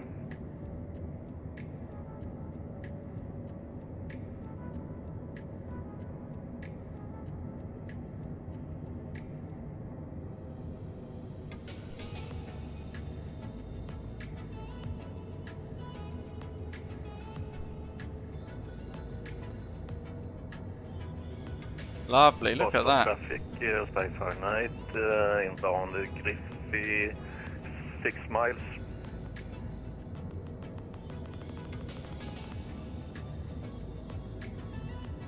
Wow, that's insane.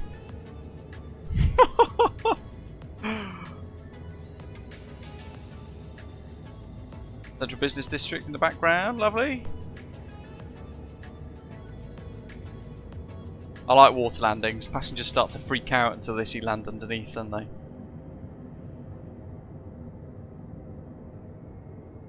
Touchdown. Roundabout. Now, there we are. That one says 50 foot per minute. 0.5 G. So we've had different ratings for each of the touchdowns so far. There's the windsock. There's the Boston VOR. Lovely.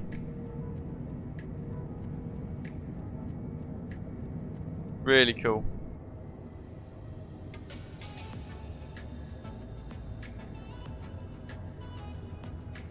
Boston traffic, American 1170, short final 4 04 right.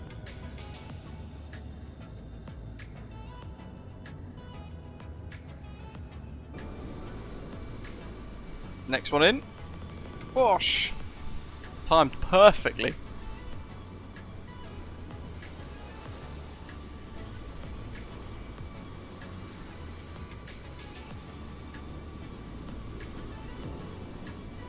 How many more have we got in on final?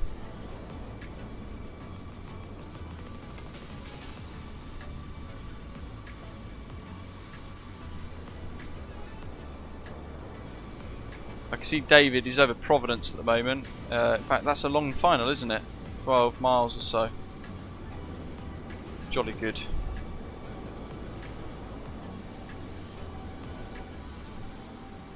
That container ship looks bloody massive, doesn't it?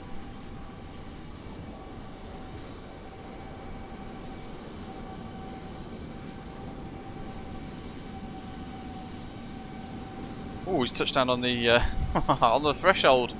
Cheeky.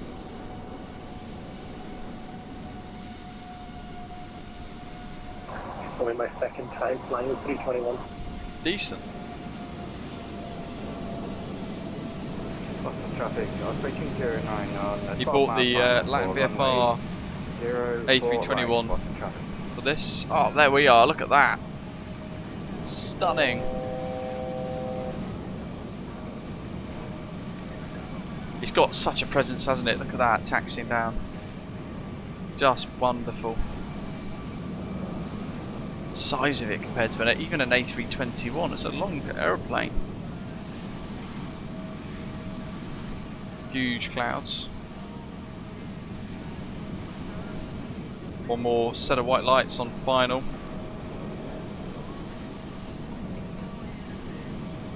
So I'm running at the minute 4K, 60 frames per second, locked. GPU usage with the new FlyTampa Boston update, 57%, 58%. VRAM's at 77% utilization, and RAM is at 39%. So it's still heavy. My 4090 has got like 24 gigabytes of VRAM, I think it is, or something like that. So it's pretty hungry still for a scenery.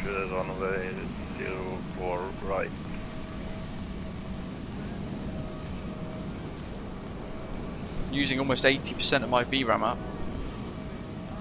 Everything at the minute running away. VATSIM, MSFS, running the stream as well. Of course, that I think that still kind of counts as part of that figure too.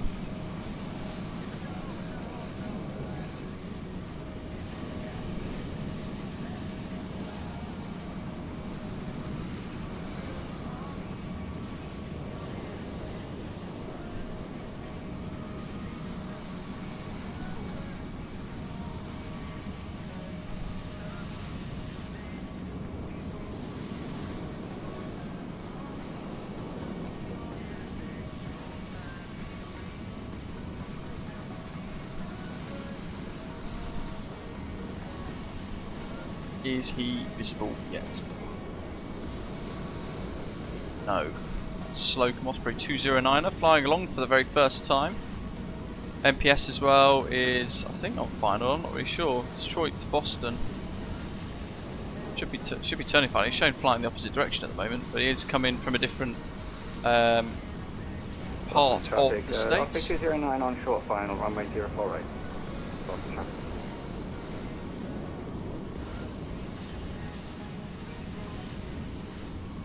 Oh, and David had to crash to desktop, didn't he? Gutted. So MPS will be the last one in. He could, in theory, step down low and cut the final short.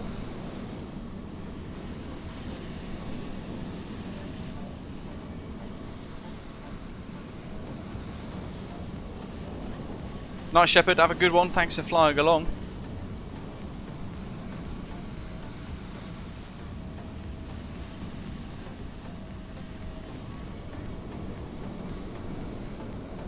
Ooh, yeah. Microsoft Flight Simulator 2024 Automator. I wonder if there will be sneak previews for that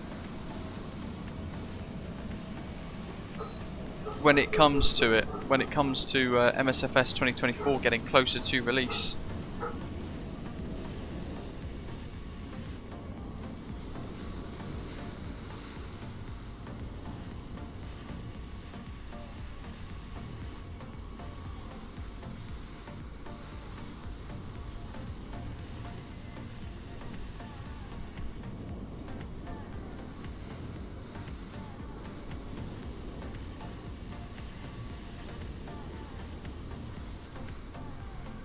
Crikey, that was close. Delivery. Here he comes. Over the threshold. Touchdown. Rab, have a good one, buddy. Oh, it's the Osprey Holidays livery. Very nice. Yeah, it should be a pretty big FS Expo, really, shouldn't it? There he goes. Look at that huge cumulonimbus cloud there. I've no idea where that MPS Gaming is.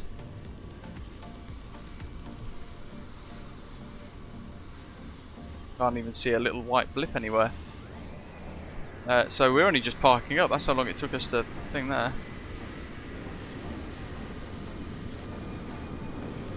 Yeah, but Xbox conference is just before FS Expo, isn't it? Litos, don't forget. FS Expo's the 21st, 23rd, whatever it is, of June.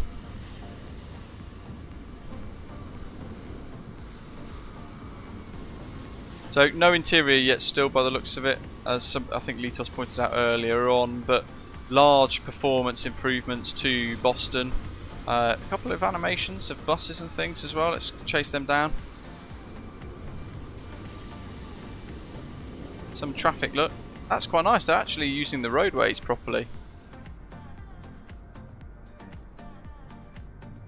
Nice little changes there, little bits of realism. Oh yes, Sam Adams advert as well, love it. Boston traffic, flight 490 on final runway 04 right. That's the big Hilton. This is one of the big updates here, this terminal concourse area.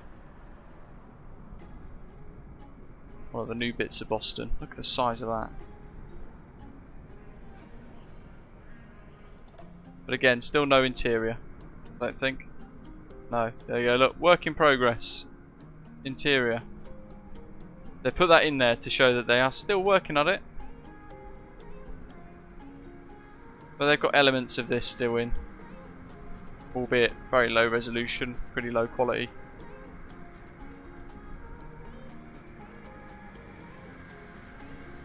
Right, we have a touchdown to watch. Let's race back to the threshold. Past the tower.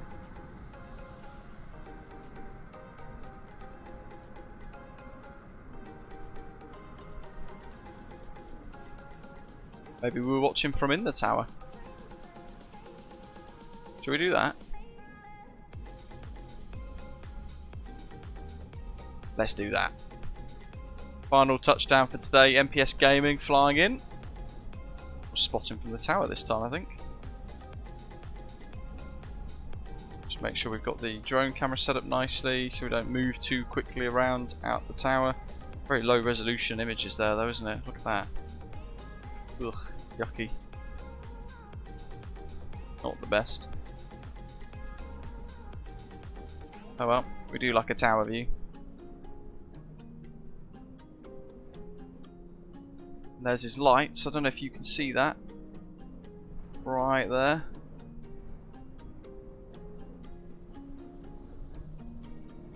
Living the dream. Thanks for flying along, buddy. Always fun.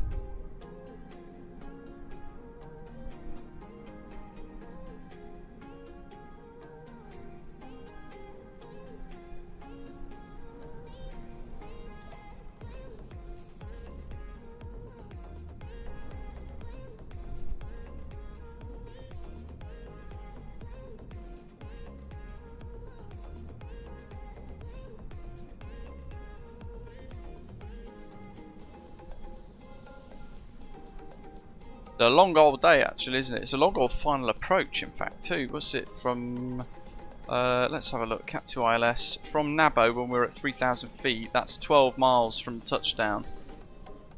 Quite a way.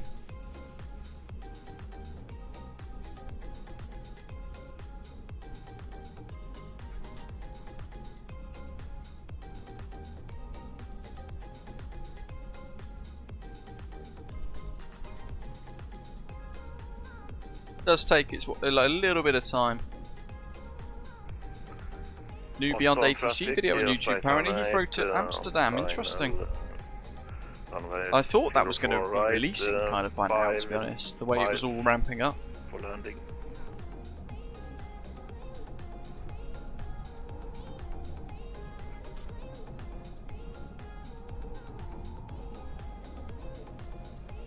Should be getting him pop up any second now. Interview. He's kind of right in the middle of the screen, but it's just out of the render distance for the jet in the sim at the minute. So all I can see is like a tiny little white light till the actual aircraft loads in, which will be probably a beam that big ship there. There's the container ship. Hey, taxiing in. Spotted. Love it. And there he is. There's MPS.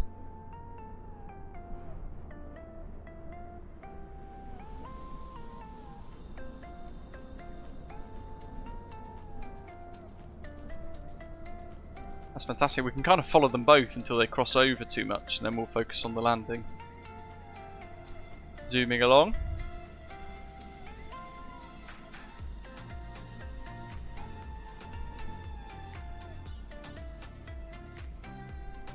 Beep beep, off he goes.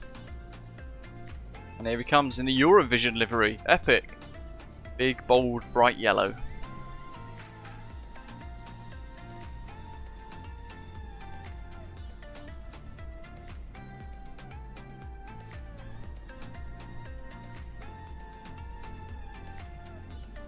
Naturally, a massive thank you to everybody who has hit the like button today.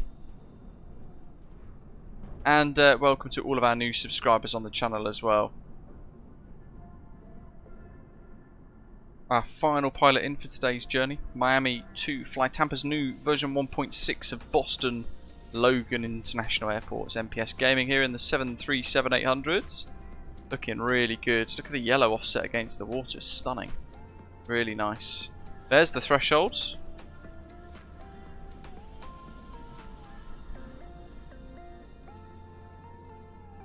Touchdown. Nice. There's the windsock. And it'll be on the reverse thrust. Keep an eye on the channel. We'll be trying to schedule the next set of live streams at some point next week.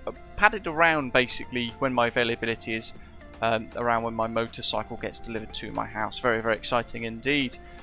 Flight Sim Expo 2024 dates have been announced. I've got my flight booked, and we're looking at renting cars and bits as well. So the itinerary is being planned, but I've got my flights booked to attend next year's FS Expo 2024. Very exciting indeed. Massive thank you to all of you for watching.